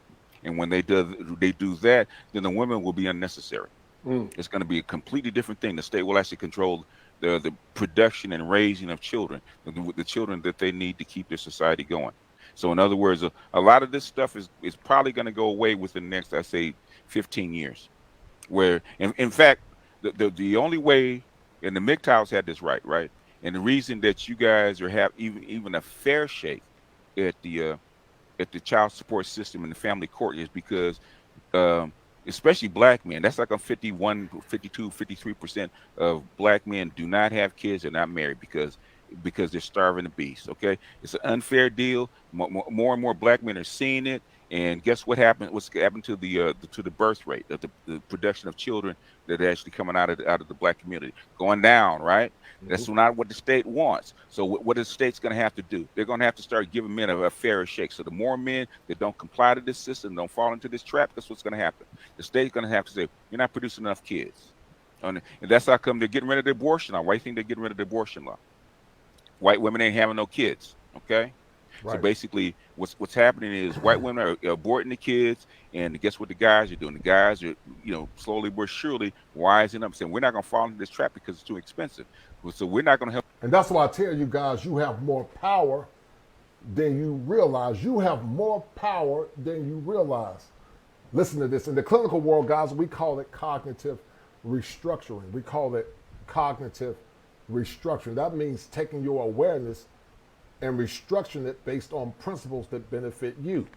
Mr. Palmer came up with a very powerful term. He said, change the law in your mind. And I agree with that. It's a very powerful statement. It should have been written in the DSM-5. But when you begin to change the law in your mind, when you begin to remodify that negative thinking or those negative thinking patterns, you begin to become empowered. I told you, men, they only respect power and strength. That's all they respect. And so you must come into a position with a woman standing on power and strength. You cannot be a slave to your loins. It's something we as men struggle with. But when you can get mastery over your loins, when you can get mastery over your sexual desires, then you can become the mantle of a man that many are expecting you to become.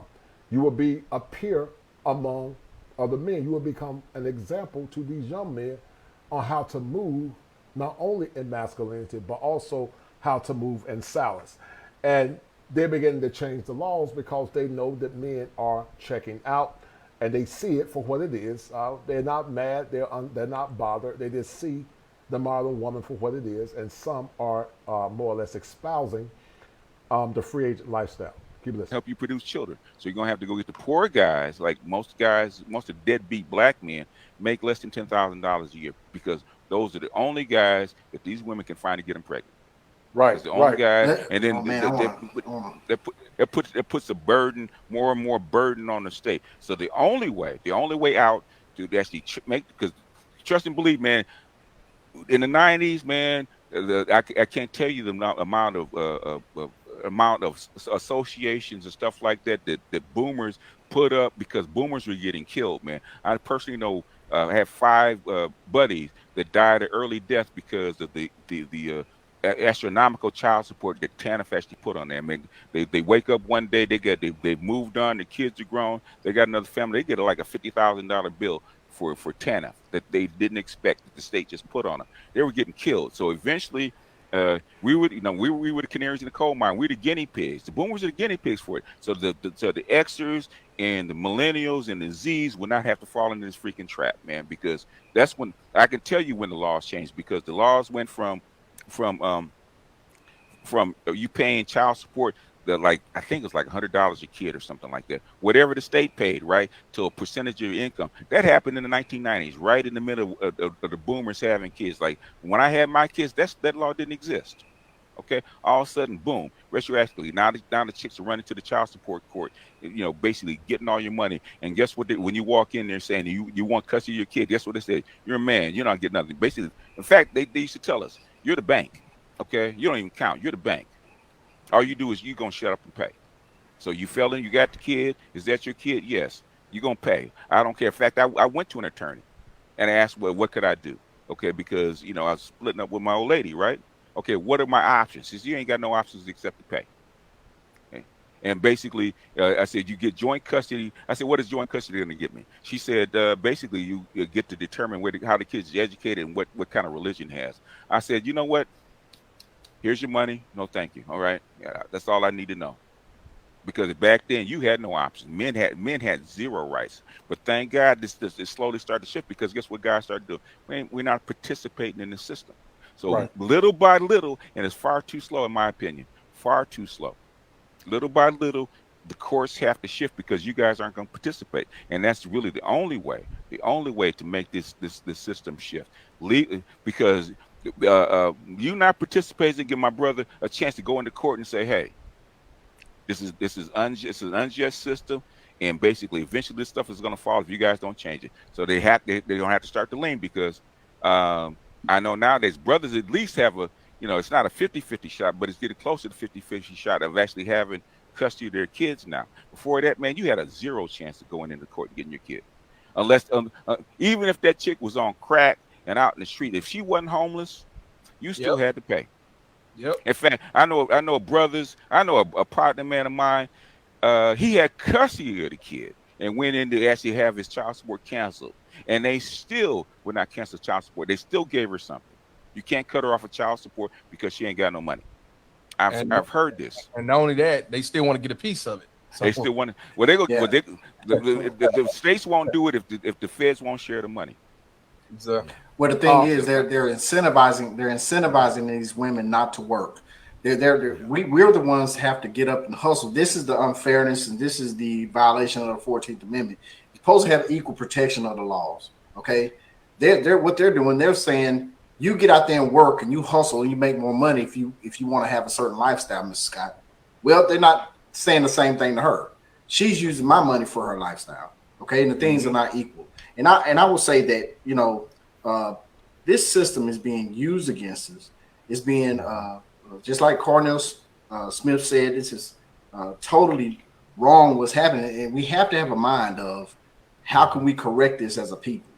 And I'll tell you this. My thought came back to me is that when BGS was talking about the birth rates going down, if you Google it, right, there's a 33-year low. The lowest it's ever been on birth rate in America, 33-year low. And so when you look at the legislation and how things come out, what did they do about 3 or 4 years ago when it came to abortion? About 8 states in the union says it is now against the law to abort your child. Why would they do that? Why would they all of a sudden just create a law? They want the women to not abort the children. They want you to bring them to us, give them to us, so we can make money off of them. Income source. Yes. Yes. That's what people think it was a moral thing that the state's done. No. That, hey, we're against abortion. Yeah, come on. We're no, man. It had nothing to do with that. The welfare rolls are going down. The welfare rolls are going down. There are no children being born, and they're panicking. And because their Title 4D money is shrinking. And not only that, just like BGS said, even the white men are not having kids. All of European countries that is low birth rates and low marriage and everything. The thing they're opting out. Right. They're not opting out. What y'all need to realize that it's not just a United States issue when it comes to family court and child support. All the European countries deal with it. Matter of fact, UK is number 2.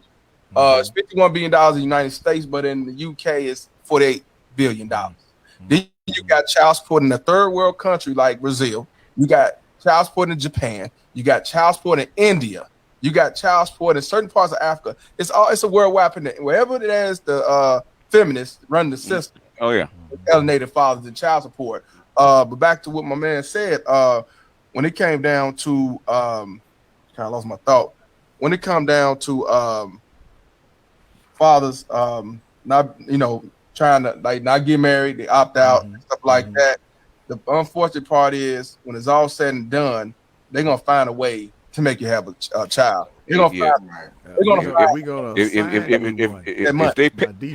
if they pass these abortion laws and these heartbeat laws, basically do not fall. You don't want to fall into that trap. Okay, you do not want to fall in that trap. We think it's actually a victory by them not doing it, by actually restricting abortion and women's rights. You don't want to fall in this trap. It has nothing to do with them. They want kids. They want somebody to pay for them, and you're going to be the sucker if you do.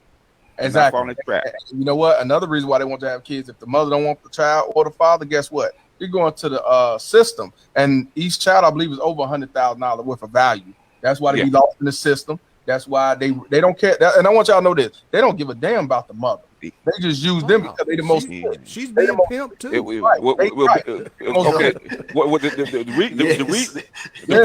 The proof of it, the proof that they need the proof that they need children, right, is every year they steal 40,000 children from Latin America, right? They bring the parents over, they separate the parents from the kids, they send the parents back, and they put the kids in foster care, right? They need future workers, right? And if they have to be produced, and otherwise America will age by 2050. The thing is, if you really want to get to the system, if you really want to make an impact, basically shout out to my man Wolfbang. Wolfbang said that at Culture Condition out of Chicago, I reside in a mixed black and Latin community. When I'm out about, most sisters scowl at me. Latinas smile at me, so I'm confused. Well, when these women have grown up, shout out to my man Wolfbang. He said kosher. He said that I reside in a mixed community. He said when I'm out about, most sisters scowl at me. The Latina sisters smile at me. So I approach them confused. Well, don't be confused, sir. Wolfbang, thank you for the $20 super sticker, and that's a deal, right? And I'm gonna tell you why.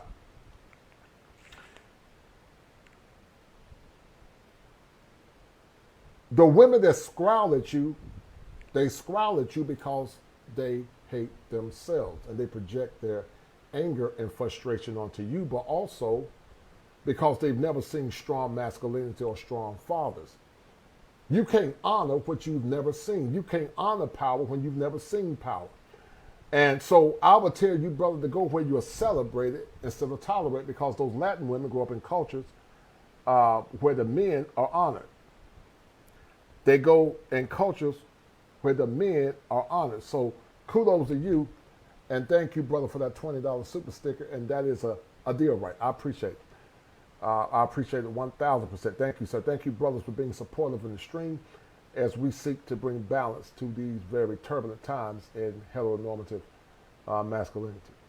You put pressure on them and say, we're not participating. We're not going to give you the kids that you want if you do not make this fair. If we at least need a fair shot of our children. If make it 50-50. If she's got a shot, 50% shot at this kid, so do I. Because I can raise a kid just like she can.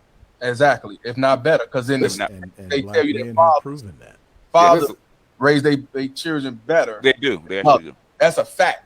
No doubt. It is a fact. Listen, guys, this is the 37th episode of the Band Hook Chronicles and the Kosher Condition combined. And Mr. Palmer is dropping some napalm bombs. These discussions are extremely important because when I talk with Gary Lynn Scott, when I talk with Carnell Smith in private, and also Mr. Palmer, many men are going to the grave, and you can hear the echoes from the grave site with the pains of many men because they didn't have the opportunity to share in this group catharsis that we're having. Now, listen, guys, I need you to share this information to at least 20 people. All the people that are listening, share it to 20 other people. Go support brother Mr. Palmer on his YouTube channel. Support Carnell Smith as well. And Gary, if you have a channel, you can, I don't know if you got one, but go check out Gary Lynn Scott on his Facebook page. He's an advocate for men. We got to work together because we cannot afford to have one man go to the grave due to mental health issues, due to suicide, or not being heard. Psychopathologies are powerful in our community. And I won't want any man to have to deal with the pain and the hurt of hearing their voices being silenced in the grave. Some of it happened to your cousins, your brothers, and so some of your family members because no one spoke out. But as a licensed therapist, these conversations are powerful. You got some powerful men on this panel. You're not going to find another group of people that's bringing the kind of content at this level that I'm bringing as it relates to mental health issues. You know, they might have chicanery and goofy stuff, you know, and there's nothing wrong with that. But when it comes down to the things that really matter, you're not going to have a more distinguished panel right now in the house tonight. So I need you guys to share this. I need you to share it. And if you like what I'm doing, please donate to $7 Smalls. Also, click on my PayPal on the channel because these shows are time sensitive. As a licensed therapist, man, guys, I'm going to bed late sometimes exhausted. But because I love the brotherhood, because I love you guys that are listening, and as a therapist, where I hear other men suffering, I don't want it to happen to anyone. So Carnell, you know, BJS is dropping some napalm bombs as well. But also, Gary, I want you to think about this and let this marinate. And listen, guys, if you've been impacted by paternity fraud, no-fault divorce, or child support, I want you to click the link by my dear friend, Gail, and I want you to join the discussion. Mr. Palmer going to leave in a few minutes, but I want to hear the testimonies of other men that have suffered because of these wicked laws. So BGS, we talked about the declining government. We talked about the moratorium, the eviction moratoriums in the past. Mm-hmm. What do you see happening in these next 5 to 10 years, BGS, as it relates to, you know, once again, even the laws in other areas as well? What do you see happening with the shift of laws, whether it's a conservative or Republican in the House? You know, the laws are get awfully predatory, right? Because what happens if you put millions of women out of work and they can't survive, and the government can't pay for them, and the men are already pissed off and don't want to help them out, like in the 80s. Huh? Well, the thing is, what is the government going to do? They can't they're not going to dump millions of women on the street. Okay, that's true. They're not. They're gonna look out for them. They're gonna look out for them. The thing is now's the time to get active, because they're gonna try. They are gonna try to do something to help these chicks out. They're gonna try to. Already, Texas has this prostitution law. Basically, they're gonna try to force guys to actually do what? Marry these chicks, right? They try to force them together. To help them out, because guys don't want to do it, so they're gonna ratchet up the laws to try to force you back into this stuff.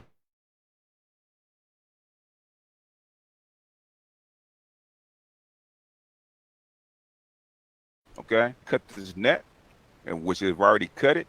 Okay, they got to go somewhere, and if the government can't pay them because the government just dumped like $10-15 trillion into the system, keep people alive. The government really don't have that much more money. Okay, so who's the next stop? Who's the next step? They got to put the burden on these women and children back on whose backs? Men's. Now, how are they going to encourage them or force them to do it? That's what we're getting ready to find out. And it won't take 5 years. It's going to take maybe 1, because they don't have 5 years. Because if they wait 5 years, you can have a whole lot of women and children on the street starving. As far as I'm concerned, I tell these baby mama Ted's Walmart always hiring. That's what I suggest you do. Go to Walmart. And the Walmart's automating, bro, Chief. There ain't no jobs at Walmart. Amazon. Look, Amazon. All up and down. Hey. All up and down the main strip in my home, they're hiring everywhere. So you know, what I see, guys, is that I don't think it's so much that people are just being lazy and don't want to work. I don't believe there's people to work. I think the population is dropping that fast, by double digits by the month. I mean, it's people. The birth rate is plummeting. I mean, really fast. I mean, more of these. We're not the only panel and people that are doing shows like this. There's a lot of shows going on like this. The awareness is getting out about Title 4D. Yes, men are speaking up, and so there's record numbers of vasectomies going on. When I went and had my vasectomy done, the doctor said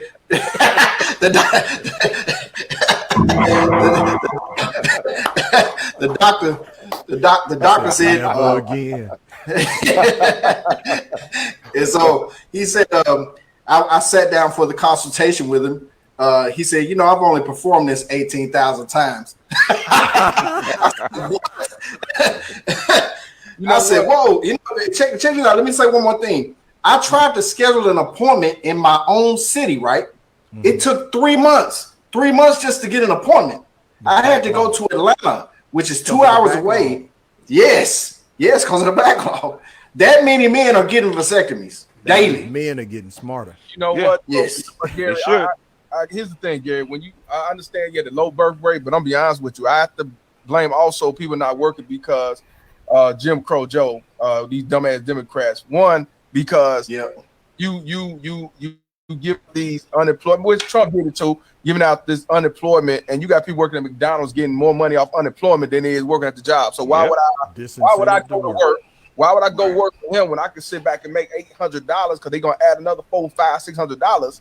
So that's one reason. Then look at the ones who you say y'all talked about BGS and Moses. Y'all talking about the you know, the getting the. Shout out to Michael Green for that $5 super sticker. Another great show. Thank you, brother. I appreciate it, man. It's a lot of work, man, but I love you, brothers. I want to see you guys win, man. We win by supporting one another and continue to try to bring balance to the force. Because right now there's disbalance in the force. Evicted out the homes. What good old Jim Crow do? He extended it. He didn't care about the livelihoods of the landlords. He cared about these baby mama chairs that don't want to pay their rent, not because they can't, because they don't have to. So I think a lot of reasons why it ain't no job is jobs out here, people not working because these Democrats and these liberals. No, it's not. Okay. This is where politics comes in and geopolitics comes in, right? Because you got to understand, and most people don't believe it. Okay, and I'm gonna say it here. I said it before, right? That shit came out of a motherfucking lab. It was actually a bioweapon. Okay.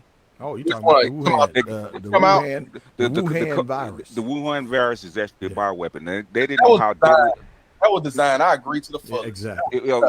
They know it was designed. In fact, Rand Paul actually ringed Fauci about it. In fact, the one that you got was not new. Was actually a baby compared to the ones that they had in the lab. But I don't say this too often because I don't like the 3-letter alphabet people actually start sending me letters. Okay. Oh, the alphabet, yeah. So basically, if you have to lock down, an economy, you have to keep these people alive. Otherwise, what are they actually going to do? They're going to tear shit up, right? So the money that was actually paid is to keep people housed, keep people inside, pay them off, keep them fed, keep them from tearing the whole economy down and burning it down to the ground, right? But at some point, they're going to let up. And Jim Crow Joe, whether you like it or not, he said, this is it. There ain't no more money. That's right.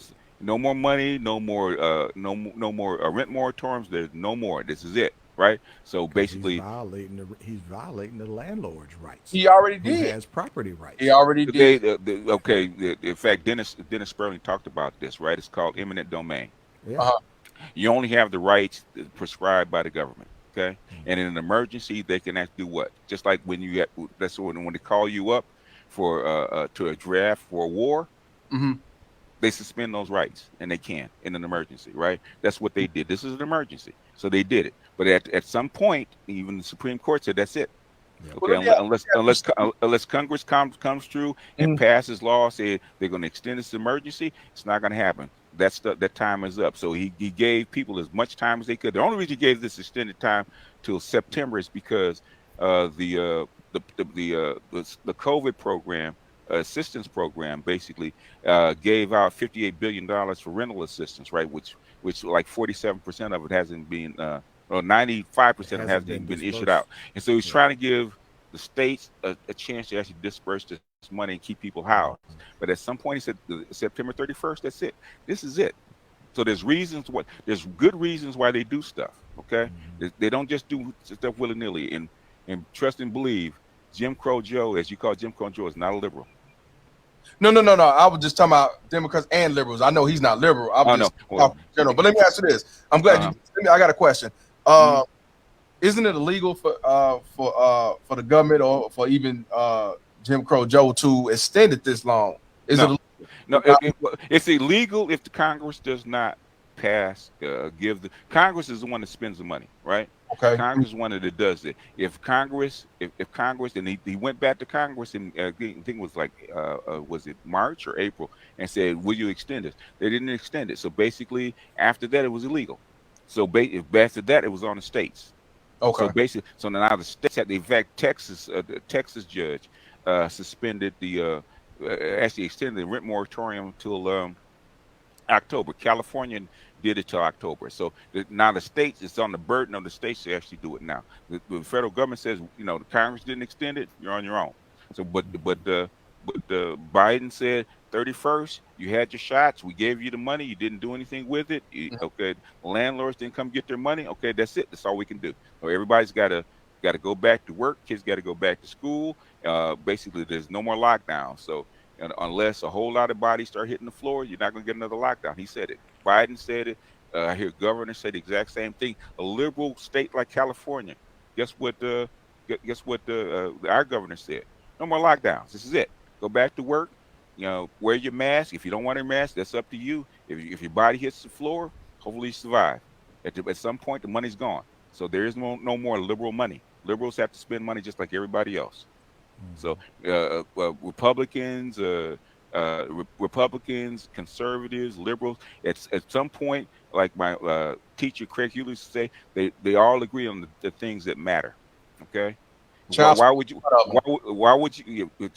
Child support. I keep telling you, they all one of the same. Democrat, Republican, it don't matter. They all work together. Why would they pay to import 40,000 Latin American kids a year? Because they need children. They need children to keep to make the money. No, hold on a second. The money comes up. People think there's these separate pools of money. If I take money out of your pocket and put it in the clinicians and spread the money around, it's one big pool of money, right? Mm-hmm. So the money, if you bring kids in, the pool of money, it doesn't matter whether it comes out of taxes, comes out of business taxes, come out of your pocket. It doesn't matter. It's a big pool of money. The reason they bring in kids is because if you look at demographics, study demographics. Okay, and why they do certain things. Okay, if you don't want a dying society, you have to keep it fresh with children. You have to keep your society stable at the bottom. Okay, if you do not do that, you're going to have an aging society rather quickly, unless you're going to have 70-year-old people working. Let me jump in here.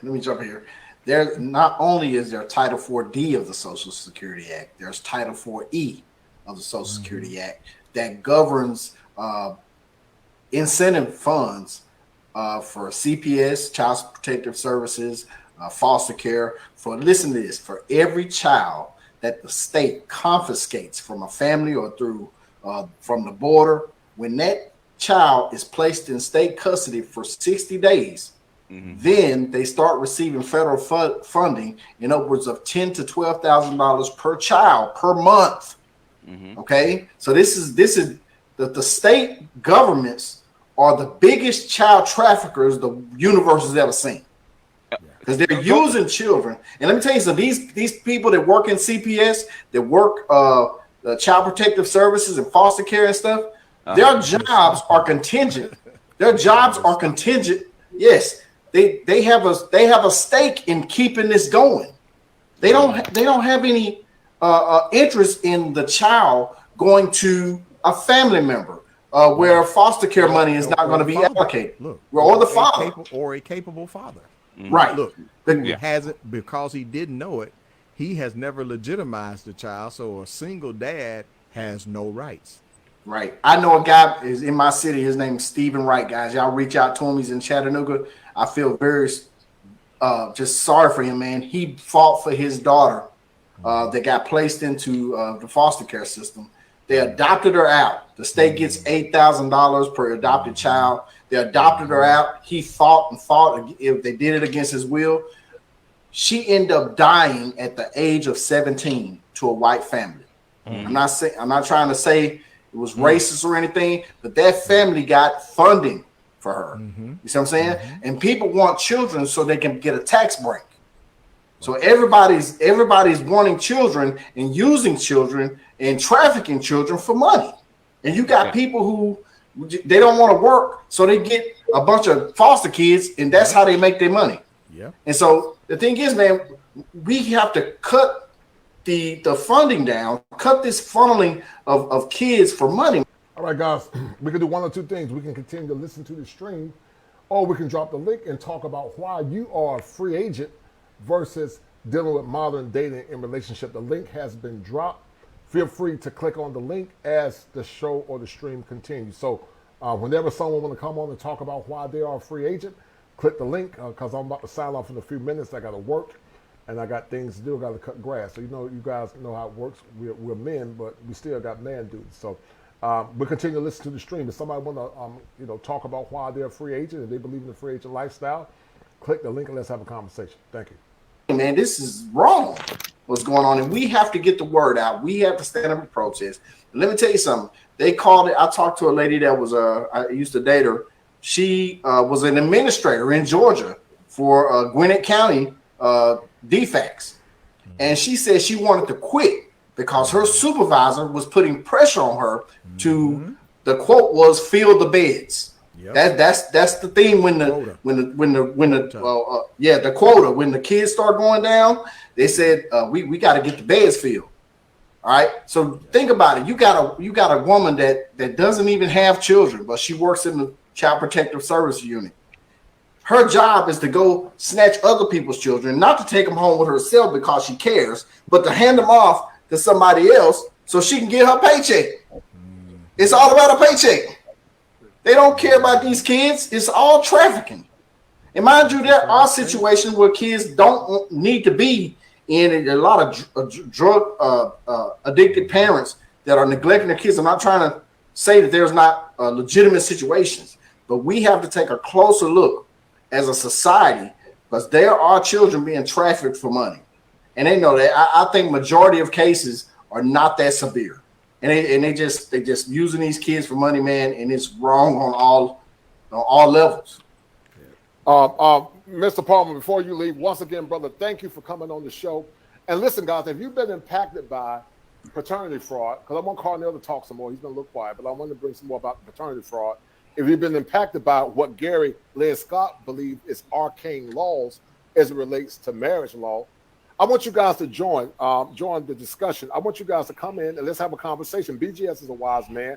Mr. Palmer got to leave, but Carnell Smith is an expert, and also Gary Lynn Scott. I want you guys to come in on the panel. Let's have a discussion. I know you guys are looking at the show and you're enjoying it, but I want you guys to have a discussion. Before you leave, Mr. Palmer, why don't you get out of this show, man? Tell me how it was beneficial as it relates to empowering men. This show, or you talking about what I do? What talking about, brother? As it relates to the child support. Oh, when it comes to child support, the purpose of this is for men, just like we're doing now, come with our differences and spread knowledge for other men and even women to understand. I always tell y'all as men, we have to definitely change the laws in our mind in order to make change. If you want to better yourself, you have to change the laws in your mind. You have to get yourself in order. First of all, you got to take accountability. We got to take accountability first. Then we have to fix ourselves mentally, physically, spiritually, and financially. That's what we have to do. We have to keep our veins cold because it's a cold world out here when it comes to family court and even just in life, period. Right. We definitely have to, don't do the PJ washing.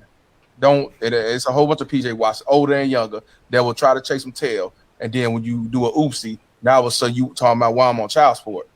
And be honest with you, it's not just somebody who's a hoe. You got somebody that you may have been married to for 20, 30 years, 10 years, and you thought you had the right woman, and down the line, for whatever reason, different factors, her friends, the feminist movement, the society standards, the media and everything else, say you don't need him, go about your business.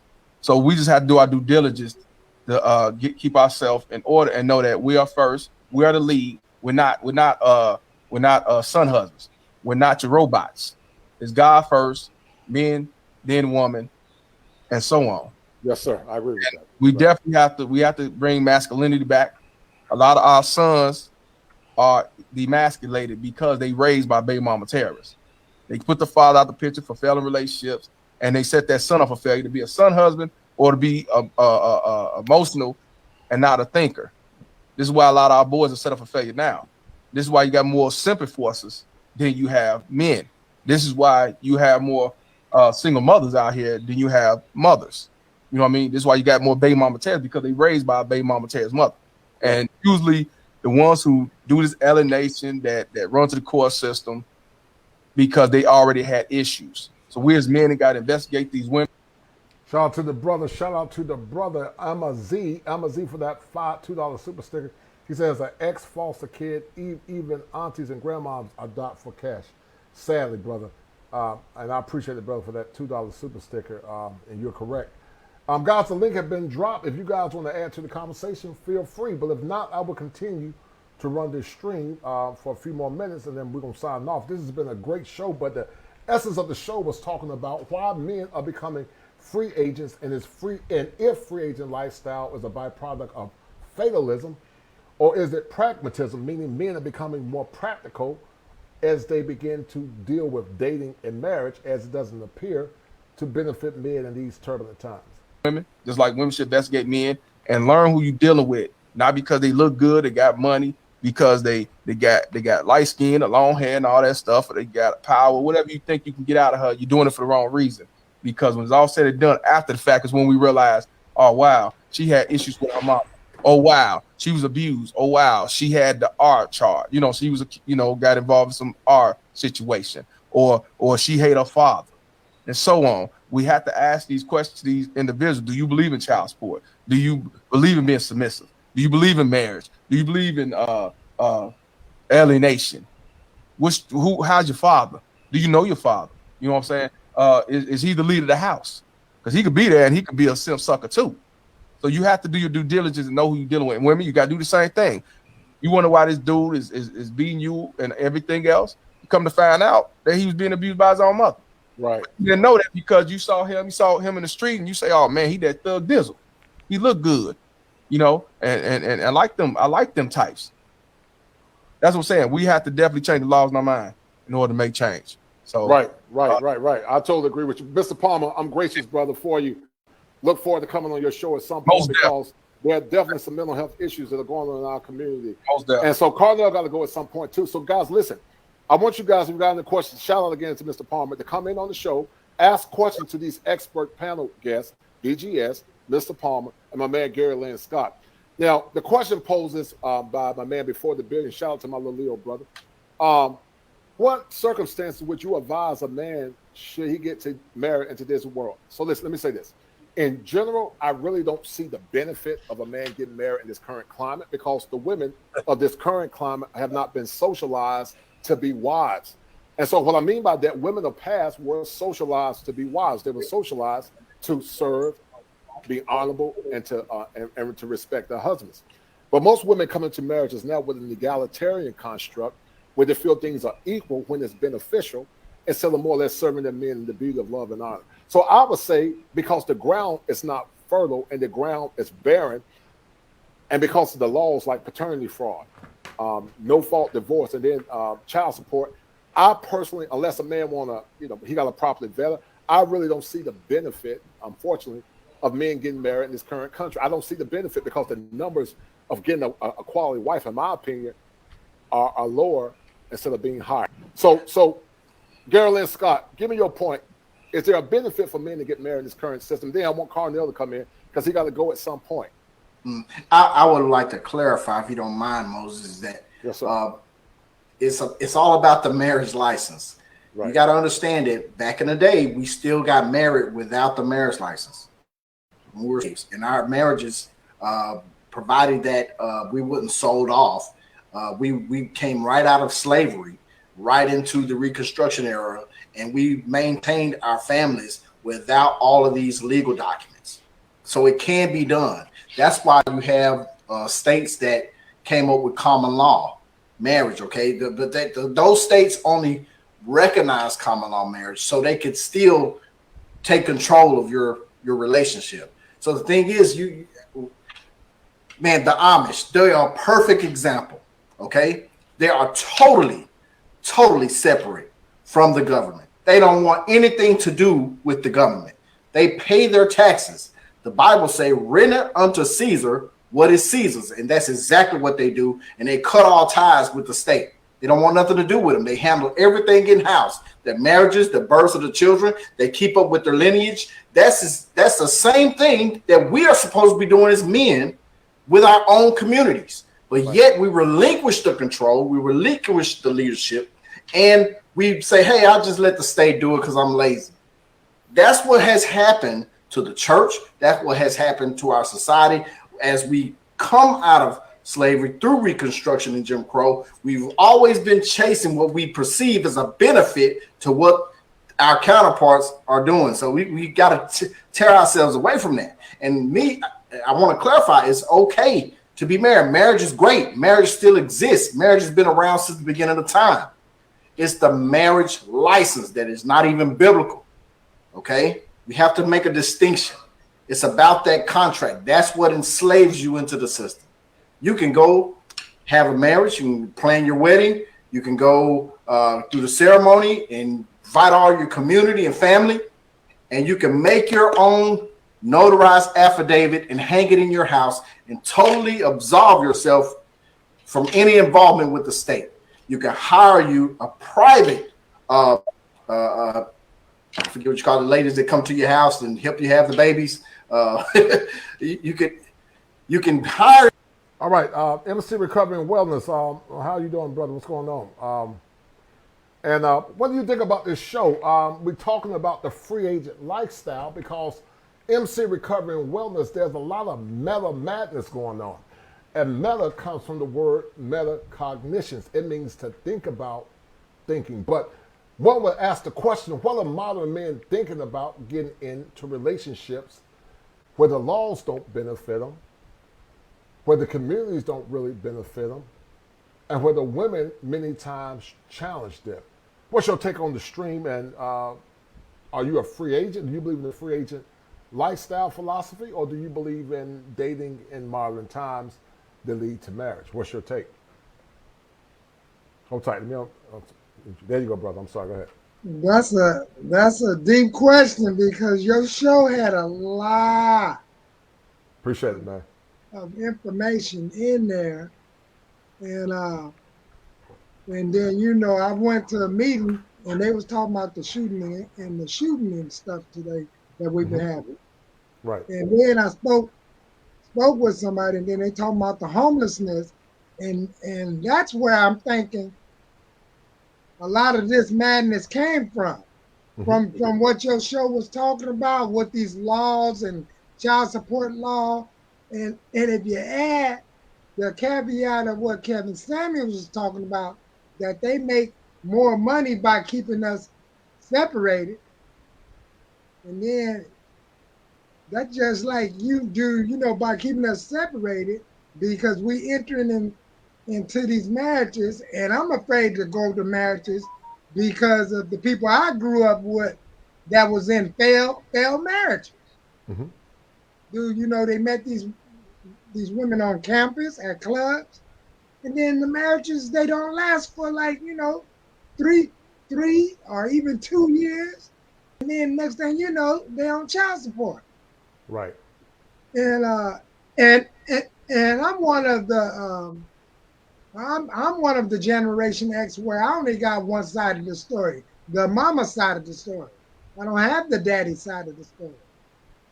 So it's a lot of trauma. And then I can't blame the brothers, black, white. It got to the place where it's not even so much of a color factor, not wanting to get married, because your screen had stuff about foster care, and I know that some couples that stay together doing the foster care thing, but to be making that much money, and they got an incentive, like that last speaker said, in order to keep their job, they need kids to be in foster care and apart, and man, that was a lot. Right. I totally agree. Eugene Allen, how are you doing, sir? And what's your take on this conversation in these turbulent times? Are you an advocate for the free agent lifestyle? Or do you believe that there's a modicum of hope for men in these modern times as it relates to dealing with modern women? What's your take on the topic and the whole diatribe about the free agent lifestyle postulated by Coach Greg Adams? Honestly, I'm definitely with the free agent lifestyle because my previous experience, I was married for 15 years to a woman that was a high school sweetheart, and ultimately it ended horribly. Talk about it. How did it end, and when did you see the evolution of your wife? Because, Eugene, many believe in this nebulous concept called love. And while love can be used on the back end, men should never get married solely for love. Men should get married for legacy and duty. When men become slaves to the emotion called love, then they become saboteurs of their own ignorance. But I want you to talk about the evolution of your relationship and what it did to your psyche as a man. Oh, I'll be honest. It like once I hit bottom, it destroyed me. Yes, sir. I spent a good amount of time working in the electrical trade, so I became an electrician, and from there I started government contracting. But in my mind, having a a wife and children at a young age. I was married by like maybe 22. Mm-hmm. I thought that if I made money, that everything would be fine. The more money you make, you know, it's going to work out. It didn't. Mm. As a government contractor, my now ex left me stranded. She drained our bank account. Mm-hmm. Left me stranded overseas in Dubai, waiting for my flight home. Right. So that was my first sign right there. That told me that, okay, this is not working. It's probably going to end badly. But as a Christian man at that point, I thought that, you know, I'm gonna keep it going. That's my family. Yes, sir. Right. It just got worse. Ultimately, it ended with her taking my kids and running off to be with a D-boy. D-boy, right. So, and over a span of time, I bet she wanted you back. She did. Right. But, Sorry, go ahead. I'm sorry, go ahead. No, sir, you're good. Ultimately, I couldn't do it. Right. So there's still some other things I'm working out, but yeah, I don't see the benefit of the traditional Christian marriage at this juncture because the women that we have to choose from are of such poor quality. It's not going to work. It's not going to work. Right. So right. Oftentimes, as men, we're left holding the bag, and kind of like the I hate to say it, but I've experienced this in my own life. We're really looked at as being the bank, because I went through the court, I filed the paperwork, I fought, I went to the CPS meetings, I walked into a room full of women with PhDs on one side and my wife at the time on the other side of the table. Mm-hmm. It was almost like an episode of the Maury Povich show where when I walked into the room, it was all boos. Everyone was against me. Mm-hmm. But after making my argument and making a legitimate legal argument, the women with the PhD sided with me, but I still didn't get my kids. Mm. At the end of the day, they just said, try to help mom more. Try to be more resourceful for her, as though I'm a utility, not a man. Yes. Say that one more time. Say it one more time, that you're a utility and not a man. And see, when you see men only in the construct of being a tool instead of a human being, then it does something irreparable to the psyche of a man. Eugene, what do you say to your critics and your detractors that say, oh, he just bitter, and he has a fatalist approach? What do you say to your critics? Because I agree with you, but what do you say to your critics? Shout out to Mr. Palmer. I don't give a, because it's that simple. Right. Even after the separation, the painful departure of my children from my life, mm-hmm. I've made more money than forever. I've been making six figures for some years, and mm-hmm. I don't care anymore. Mm-hmm. My veins have truly gone cold at this juncture.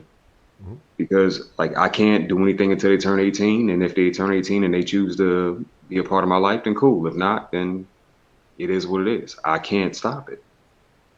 So I don't think it's a fatalistic approach. I think it's just more looking at things as in the light that they're in. Like right. I don't have any power in the situation.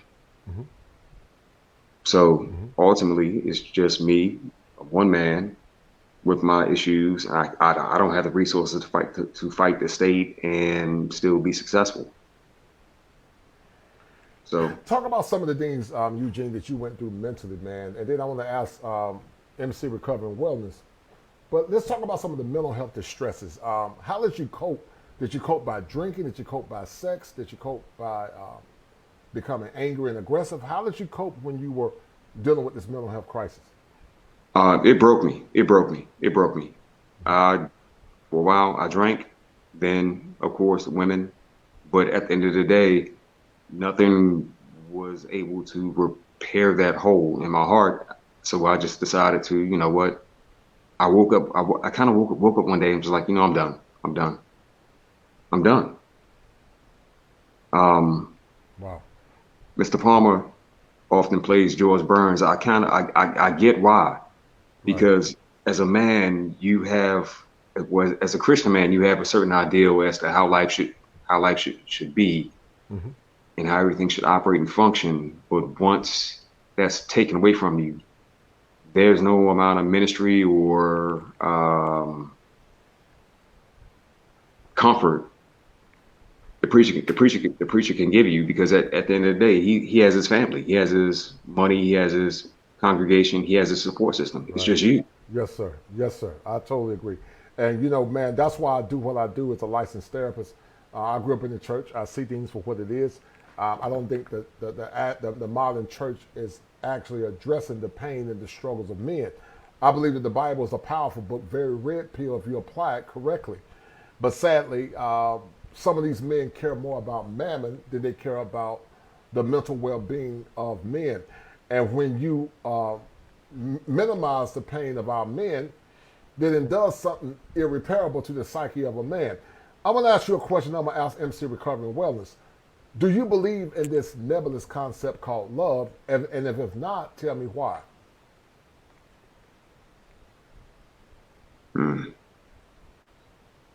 Love for oneself and love for one's children, yes. Love for a woman, yes, possible, but to the same degree as your children or self, no. Right. No, I don't. Not at this stage of my life, no. Right.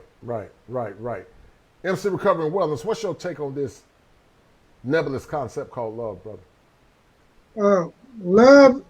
Love early in my early 20s, I believed in it, but after a few relationships and growing up, seeing that the way I explain love to the individuals that I wanted to get with, right in this sex inventory, right. It was never sought as, to the opposite sex that I was worth the investment. So it's like what he said earlier.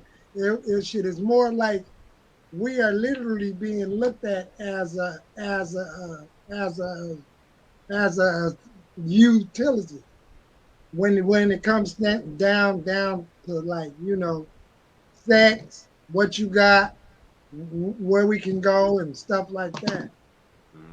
So it's like, see, it's all okay right in the bedroom, and until the next day, I felt like I am being guarded in most of the relationships that I was in.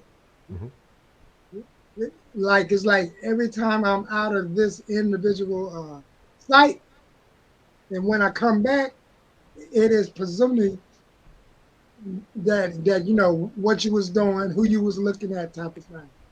So but now, because of the manosphere and because I work for the Department of Mental Health, I see that it's trauma.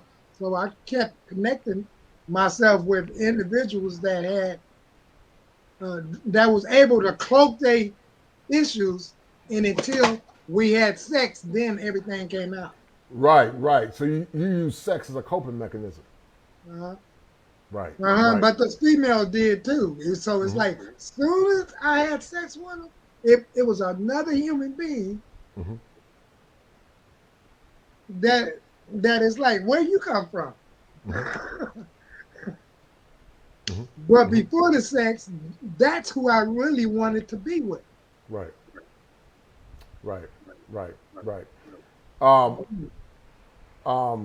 Eugene, and I'm gonna say this, and we're gonna sign off in a few minutes, guys. I get some rest. But what percentage of modern American women, brother, would you say are wife ready or wife worthy, in your opinion? I want you to give me your guesstimation of the percentage of women that are wife worthy and or are wife ready, in your opinion. It's less than 3%, in my opinion. Wow. Wow. Tell me why you think it's less than 3% based on your anecdotal experience. Tell me why. The majority of them all have social media. The majority of them are raised and trained in the same thinking. So I've dated women, I'm 39. I've dated women over 40. I've dated women in their 20s. They all sound like a broken record. Right. The vast majority of them. And the reason why I say 3%, that's because out of that 3%, only a few actually want the structure a man brings into their life. Right. And they could either be after they've hit the wall or right when they know they're about to. Right. I no longer have a Facebook page because it got shut down. I kind of went at some of our women kind of hard. So yeah, I'm trying YouTube now. But one of my qualifying questions was, okay, what's your body count and what's your credit score? Yes, sir. Right. You got a right to ask that. Right. Yeah. Talk about yeah. it. The problem is I ran into too many women whose body count was about the same as their credit score, like 350, something like that. So yeah, I don't see a lot of quality out here. And I've been as an electrician traveling from state to state, New York, or Tennessee, or Florida, or it all sounds the same. Right. If you're a thinking man, you can see past the accent and just listen to what they're saying. It's the same script. It sounds like they all read the same lines and they're auditioning for you. So I'm about action, not talk. And most women talk. Right. And after all the talk was done, once I gauged their actions, I'm like, all y'all fall into the same category. So maybe one or two were different, and that's it. And it's unfortunate, man. It's unfortunate. But a man of your caliber, man, you're in a bad-looking young brother. Man, you could travel abroad, man. The world is yours. There would be women that would die to be with a brother like you. As brothers, man, they would die to be with a brother like you, man. They would honor you as a man and respect you because, see, in other countries, they don't tolerate disrespect. I'm going to do a show at some point with my man, the Ingram Experience. He's from Nassau, Bahamas. And we're going to be talking about how American men are actually very nice. Men in the West are very nice compared to a lot of foreign men. People think, if I go abroad, those men there don't play. The laws support men, and many times not in a beneficial way. And so they don't understand and realize that men in America have been conditioned to be servants to their women. But in other countries, the men are flipping and they don't care. Give me a minute, Turner. Shout out to my man, Emma Z. He said lots of pimps was trick babies, created black women created pimp study. No doubt, brother. And then shout out to Chris Law for the $5 super sticker. Thank you, Chris. I appreciate it, sir. James Turner, how are you doing, sir? And but before you talk, James, I want to ask MC Recovering Wellness, what percentage of women do you feel are wife-worthy and wife-ready, MC Recovering Wellness? Well,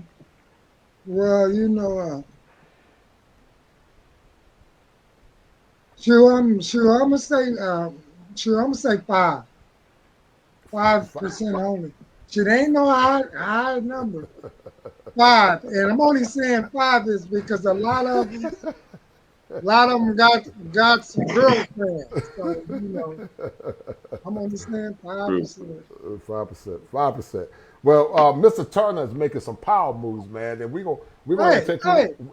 And this is coming from a guy that got 2 sisters. So right. So it's like we could even tell our sisters to go back to a man. So I know it's a problem out there. Well, listen, you need to get on the wings of an eagle, man. Turner's heading to South Africa at some point, and we're gonna take Eugene and you down there, man. And, August to September. All are welcome. Yes, sir. Yeah, all are welcome. South Africa. And I'm telling you, Eugene, you're a good brother, man. I can tell from your energy.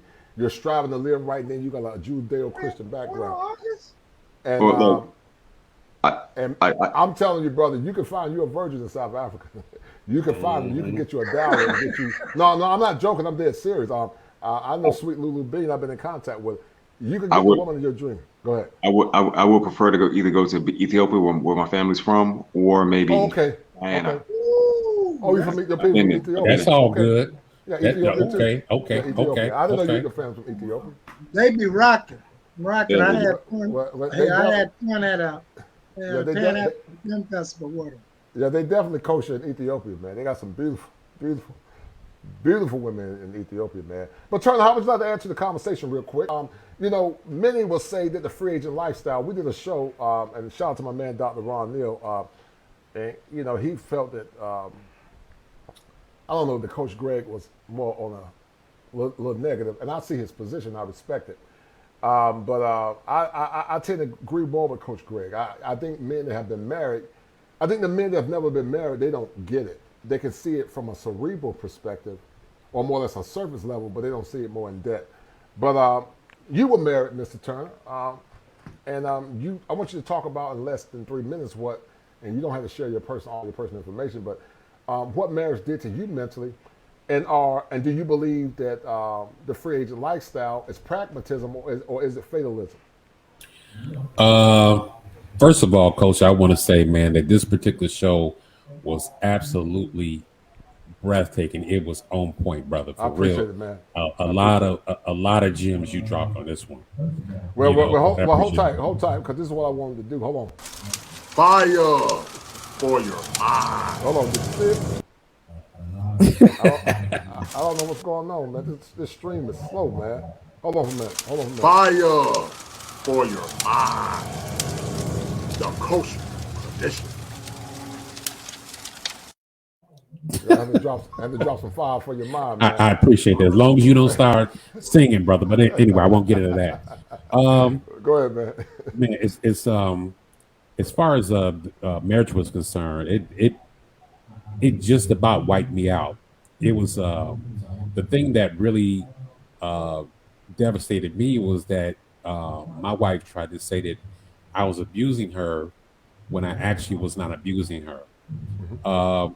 We basically, when I got home one day, my daughter at that time and her, they're running around in their pajamas. It's 6 o'clock in the afternoon. Mm-hmm. And looking around the house was a wreck. Right. So I got into it with her. I mean, it wasn't no, it wasn't no brawl or anything stupid like that. It was just an argument. I went downstairs, excuse me, to kind of cool off and then come back up, and hopefully I had some sense. Next thing you know, I'm hearing footsteps in my living room. Mm-hmm. And I come back upstairs. There's 4 police officers in my living room. Right. I'm like, what is this? And she called the cops. Now, what I didn't know is that she called my mother at that time when she was alive, right, and told my mother that I hit her. My mother was like, well, by all means, call the cops. Right. There are 4 cops in my living room. They took me away. What I learned from 2 things I learned from the cop. I learned basically to say that, hey, if you're going to go back to this woman, then you need to lay down the law as far as what you need in your household. Mm-hmm. Exactly what you need, no holds barred, straight to the point and that kind of thing. If you choose to go back to her. He says, off the record, if I were you, I wouldn't go back. Number 2, she was saying, she asked the cop that put me in handcuffs, how soon can I get the house and the cars? I had just went outside to the police car to be put into the police cruiser. Mm-hmm. He went back in, and the first thing that she asked was, how soon can I get the house and how soon can I get the cars? Mm. So after that, it was divorce time, because I'm not going to be walking around on pins and needles, for the rest of the time, because if I say something wrong, if I even look at her wrong, they're going to call the police again. And this time I'm going down for real. I'm going to do real time. Mm-hmm. So after that, it devastated for me. I suppressed a lot. I just kind of got by myself and just, I didn't want to be bothered with anybody because I had no friends to talk to at that time. Out of all my friends, I was the only one who was married. So I had nobody that could really talk to about it. My mother and my father at that time were on my wife's side as far as, how things went down. They were not believing anything I had to say. Right. So that's what happened there. But I had to pay lots of money in alimony at that time. Child support, I just recently got off of when it came to my daughter. But, I'm finding out now that being by myself was the best thing that could have possibly happened. I'm not trying to brag, but I do pretty well financially. I was able to put myself through school. I was able to, 2 degrees and pay for by myself, no help, no financial aid or nothing like that. 2 earned degrees, a bachelor's degree in computer science, a master's degree in math in Michigan State. That was not cheap. And at this point now, to answer your other question, free agency is definitely pragmatic. You you have to ask the right questions. And you have to be brutally honest with whoever it is that you choose to get with in whatever capacity that you want to get with them. You have to be brutally honest, and you have to look at it because I'm in my middle 50s at this point. So when it came to relationships and stuff like that, I looked at it entirely different. You asked the question about do I believe in do you believe in love? The answer to that is yeah, I still believe in love. Right. But the way I was thinking that love should be is not the way love is supposed to be. Right. What does that mean to you? Love means that I'm glad you. First of all, in my case, I had to get back to what God said love is. Yes, sir. And God does look. God was telling me, at least I heard, God does not want me to be ignorant. Mm-hmm. He does not. My ignorance is not an excuse of what the hell happened to me. He said, I want you to take some responsibility for what happened to you because I did not tell you to do what you did. Right. Okay.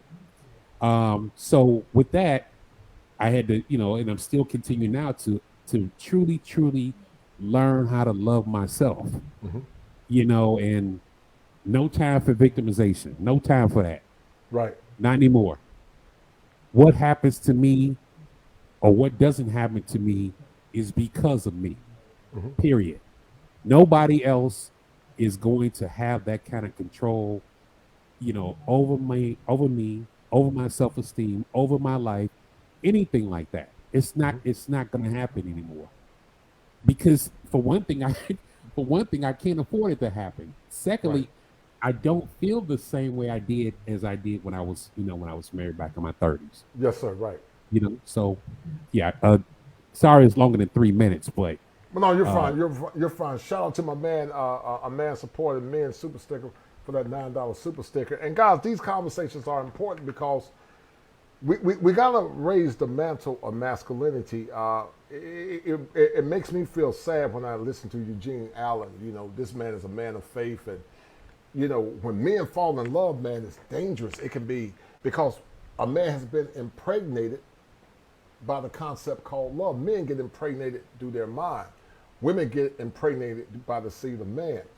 And when a man becomes impregnated by the so-called notion of love, and it becomes very, very problematic, or it doesn't come into fruition, that man is at a greater risk for suicide. And that's why I become very angry when people minimize the rights of men and minimize what men go through. Men, when we fall in love, we fall. And that's why I tell men never fall in love, but you should love within reason. I'm going to say it again. You should never fall in love, because when you fall in love, it could be a violation of your inner sanctum as a man. The inner sanctum is that special place where only God and a few other men can go, or women. But normally it's a specialized place for men. So you should never fall in love, because you're falling in love with something that's very ethereal, something that's very mercurial. And what I mean by mercurial, meaning it's fleeting, it comes and goes, but you should fall in love with Yahweh and God and fall in love with your purpose. Because when she decides to leave, and she will leave, because 70 to 90% of divorces are ended by women, your inner sanctum will be intact, and you might be sad and depressed and despondent, but you'll bounce back up and keep moving. But see, many have gone to the grave, James Turner, Eugene Allen, and MC Recovering Williams. They've gone to the grave, and you can hear the echoes of the pain of the men that are broken. Langston Hughes, the great poet, said, what happens when dreams become deferred? He said, do they fester in the sun, or do they pop? And many men have went to the grave with dreams deferred. Nobody heard their pain. Nobody heard their story. Nobody heard their struggle. And that's why I started the Manhood Chronicles, where men can come and tell their stories, but also the Kosher Coalition, because we don't understand how men suffer, and we need to talk about it, because it's very cathartic, but also very necessary that we have these conversations as we move forward. Listen, guys, this has been a great show. I'm going to end this stream. We're 3 hours in. I got a powerful show coming up on Sunday, but I got an even better one coming up on tomorrow, man. So, I've been very busy being a therapist. I appreciate the brothers that have supported the stream. You guys give me hope when you show me support. If you've never done content creation, it's very hard. It's very taxing. And it's very difficult, because you got to know how to keep the audience engaged. And I'm a one-man show, trying to get my, how can you say it, Isaac Hayes on. Oh boy. Oh boy. Stand accused. Oh boy. Hey, Jay, you see, Eugene, did you hear that? I'm messing with you, man. Was that sad, brother? Man, don't listen to him, man. That's a hater, man. That's a hater, man. I don't have my velvet voice on tonight, but like I said, man, I do this all tonight? for the love of the brotherhood. Oh, sorry, I didn't mean to interrupt. All for the love of the brotherhood, man. But real quick, in less than 2 seconds, I want to ask you, Eugene. Start with Eugene. It got to be under 2 seconds, under 2 minutes. I'm sorry, but I want to ask you guys a question. And 2 things I'm going to ask you guys, but this is the part of the show. This is the part of the show where we find solutions. Oh, how is wrong with this thing, man? Can you guys hear me? Yes. I can hear you. This is the part of the show where we find solutions.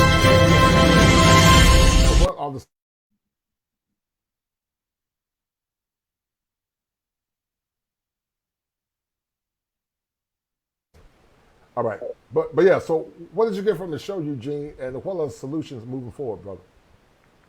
Honestly, what I got from it is when you're going through it, you feel like it's only happening to you. Mm-hmm. That's what drives you. That's what drives you to the manosphere, the red pill. Right. And then you realize it's an explosion in your mind. You're like, okay, it's not just me. Mm-hmm. I'm not alone. This is my first time coming up, and honestly, I've listened to your content and many other creators, and I appreciate it. I appreciate your show, your information, and brother James, exactly what you experienced. I went through this same thing, exact same thing, from the lows all the way up to the highs. Mm-hmm. I get it, brother. I get it. Mm-hmm. I thank y'all. I'm gonna go ahead and sign off now because I didn't charge my phone because Coach, I didn't even plan on watching this long. I was supposed to be asleep. I got to go to work in the morning. Yeah, me too. But right. Yeah. Thank you. I appreciate your work. No doubt, brother. Please appreciate keep it up. And share the stream for me, man. Bless you, brother. Stream. I appreciate it, man. No doubt. Be good, brother. Thank you, sir. All right. All right. MC Recovery in less than 2 minutes, man. What did you get from the show, brother? What I basically got from it was, being a free agent, and I'm basically thinking on how could we get the truth and the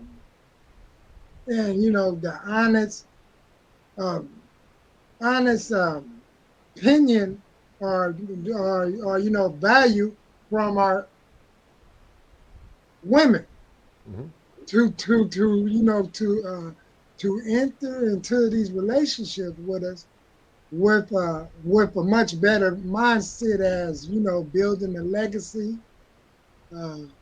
See, we throw the word legacy around, but the legacy, the way I throw it around, is like it's with community involvement in businesses and check cashing places that's basically owned like the way I saw it when I grew up.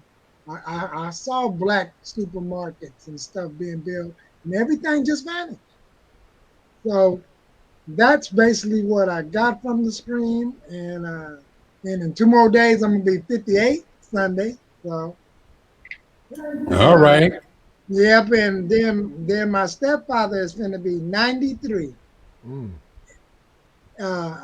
Wednesday. So he finally got off that beach cruiser and he got a scooter. Yeah, he got a scooter and a bus pass and an access card. And I hope he don't get on that bike again. Well, blessings to you, brother. Real quick, Turner, what'd you get from the stream, brother?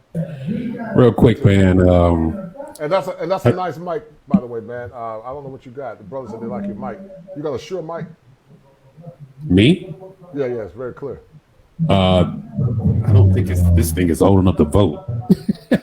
It's pretty old. Okay, go ahead, man. But what I got from the show is, first of all, I'm on brain overload when it came to the stream that you showed a little bit earlier. It was so much information, so many gems dropped. With that said, at the end of the day, I think we just need to go where we're appreciated instead of just being tolerated. And that's really all I have to say on that. No doubt. Well, listen, guys, it's been an awesome stream, man. We're going to continue to move forward. We're going to continue to love one another. And we're going to continue to empower men in these very turbulent times, man. To the guys that listen, guys, thank you. I'm about to sign off. It's 12:36, man, and I need to get me some rest. But much love to you, Turner. Thank you. You at MC Recovery Wellness, man. You guys always support me. You guys always support me, man. And I'm forever grateful, man. And as I always say, that's a deal, right? So I appreciate it, man. You guys always support me. All right, James. And man, we're gonna have a powerful discussion on tomorrow and also Sunday. You don't want to miss the one that's at Sunday, man. So, guys, once again, thank you to the 45 that are watching. Share the stream, and guys, take care of your health, man, and take care of your life, because you got only one life to live, man. So, guys, we're gonna sign off, and guys, y'all take care as we continue to move. We continue to move forward. So, where's that clip at, man? Where's it at?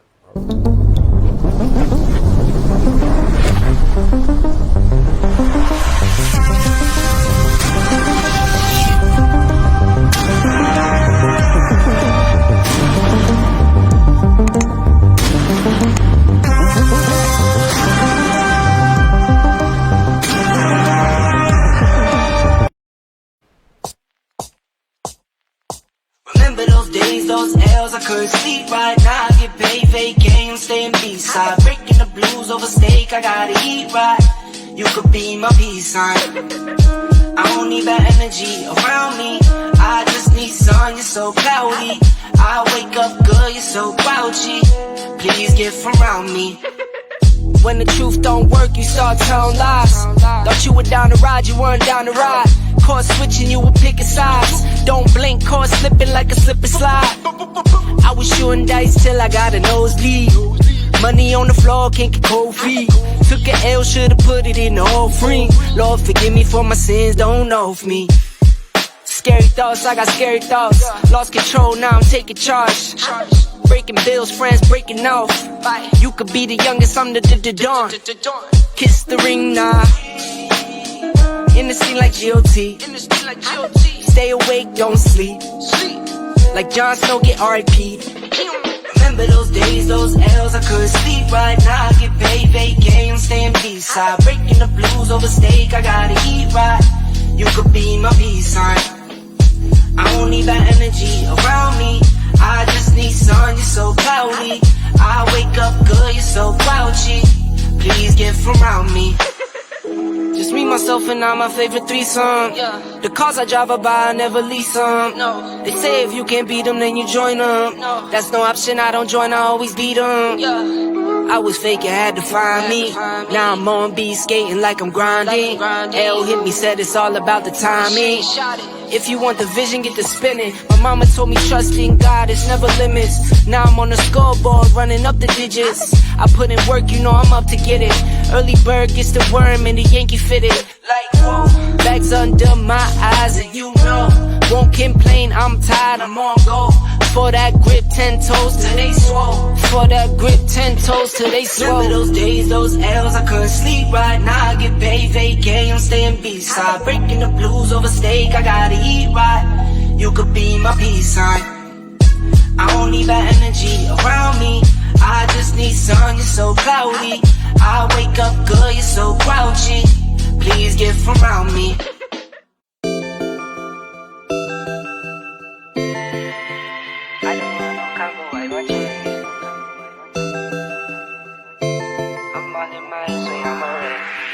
I was starving, now I'm eating till my belly full.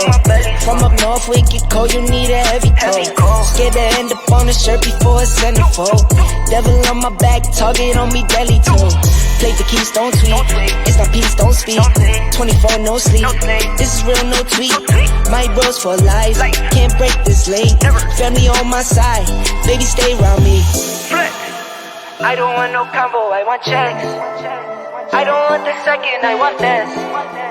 I'm all in my head, swear I'm a wreck. I've been moving like a hot mess. I don't want no combo, I want checks. I don't want the second, I want this. I'm all in my head, swear I'm a wreck. I've been moving like a hot mess. Want that combo, better know you need a check from me. Can pay to play, the sun still won't get a cent from me. I mix the fit up with the salt like it's a remedy. I mix it up inside the pot, watch it drip while it drop. Time to take it to the top. Chips all in the middle like it fall, no I won't flop. We gon' pop like a soda can top. To me this is nothing, call my bluff and I won't stop when I flex. I don't want no combo, I want checks. I want the checks, yeah. I don't want the second, I want best. I want best, yeah. By any means, that's a triple threat. A triple threat. Yeah, this is getting bigger, I might flex. I don't want no combo, I want checks. I don't want the second, I want best. I'm all in my head, swear I'm a wreck. I've been moving like a hot mess. I don't want no combo, I want checks. I don't want the second, I want best. I'm all in my head, swear I'm a wreck. I've been moving like a hot mess.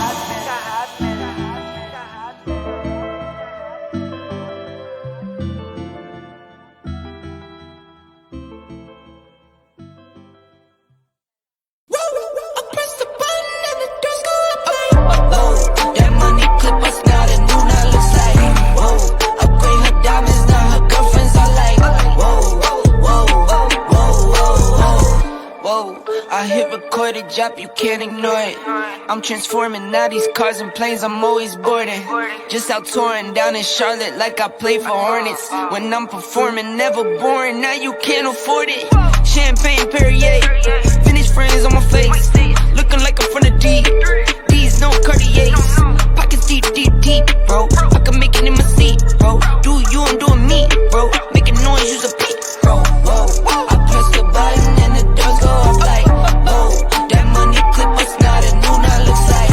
Whoa, upgrade her diamonds, now her girlfriends are like. Whoa. Neighborhood on the scene, neighborhood on the strip. Neighborhood be the name, neighborhood no crib. Neighborhood that's me, neighborhood that's Nick. Neighborhood do the dance, neighborhood do the dip. Okay, thought I'd never make it like no way. I'm the real deal, no role play. My days off, that's no days. No, I hustle hard, young rose. E be the shooter, that's cold case. Those on the deals, that's brose. Got no pay, yo, no say. Okay, tell her read it. Been the one since the fetus. Don't sleep on me, Tempur-Pedic. That's a no, no, no. Spending dope for no reason. Got a ball head, Mr. Cleaner. Heard the big bags overseas, then we gon' go, go, go. Whoa, I press the button and the doors go off like, whoa. That money clip us now, the new now looks like, whoa. Upgrade her diamonds, now her girlfriends are like, whoa, whoa, whoa, whoa, whoa, whoa. I press the button and the doors go off like, whoa. That money clip us now, the new now looks like, whoa. Upgrade her diamonds, now her girlfriends are like, whoa, whoa, whoa, whoa, whoa.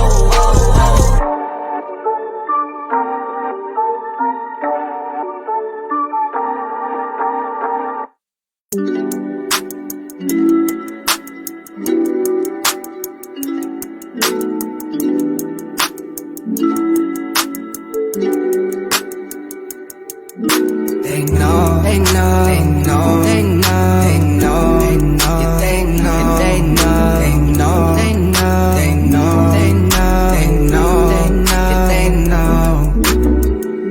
Tunnel vision when I hit the holly. Working on that cause my mind is on an island. Told my babies I'll be homeless, so don't stay up.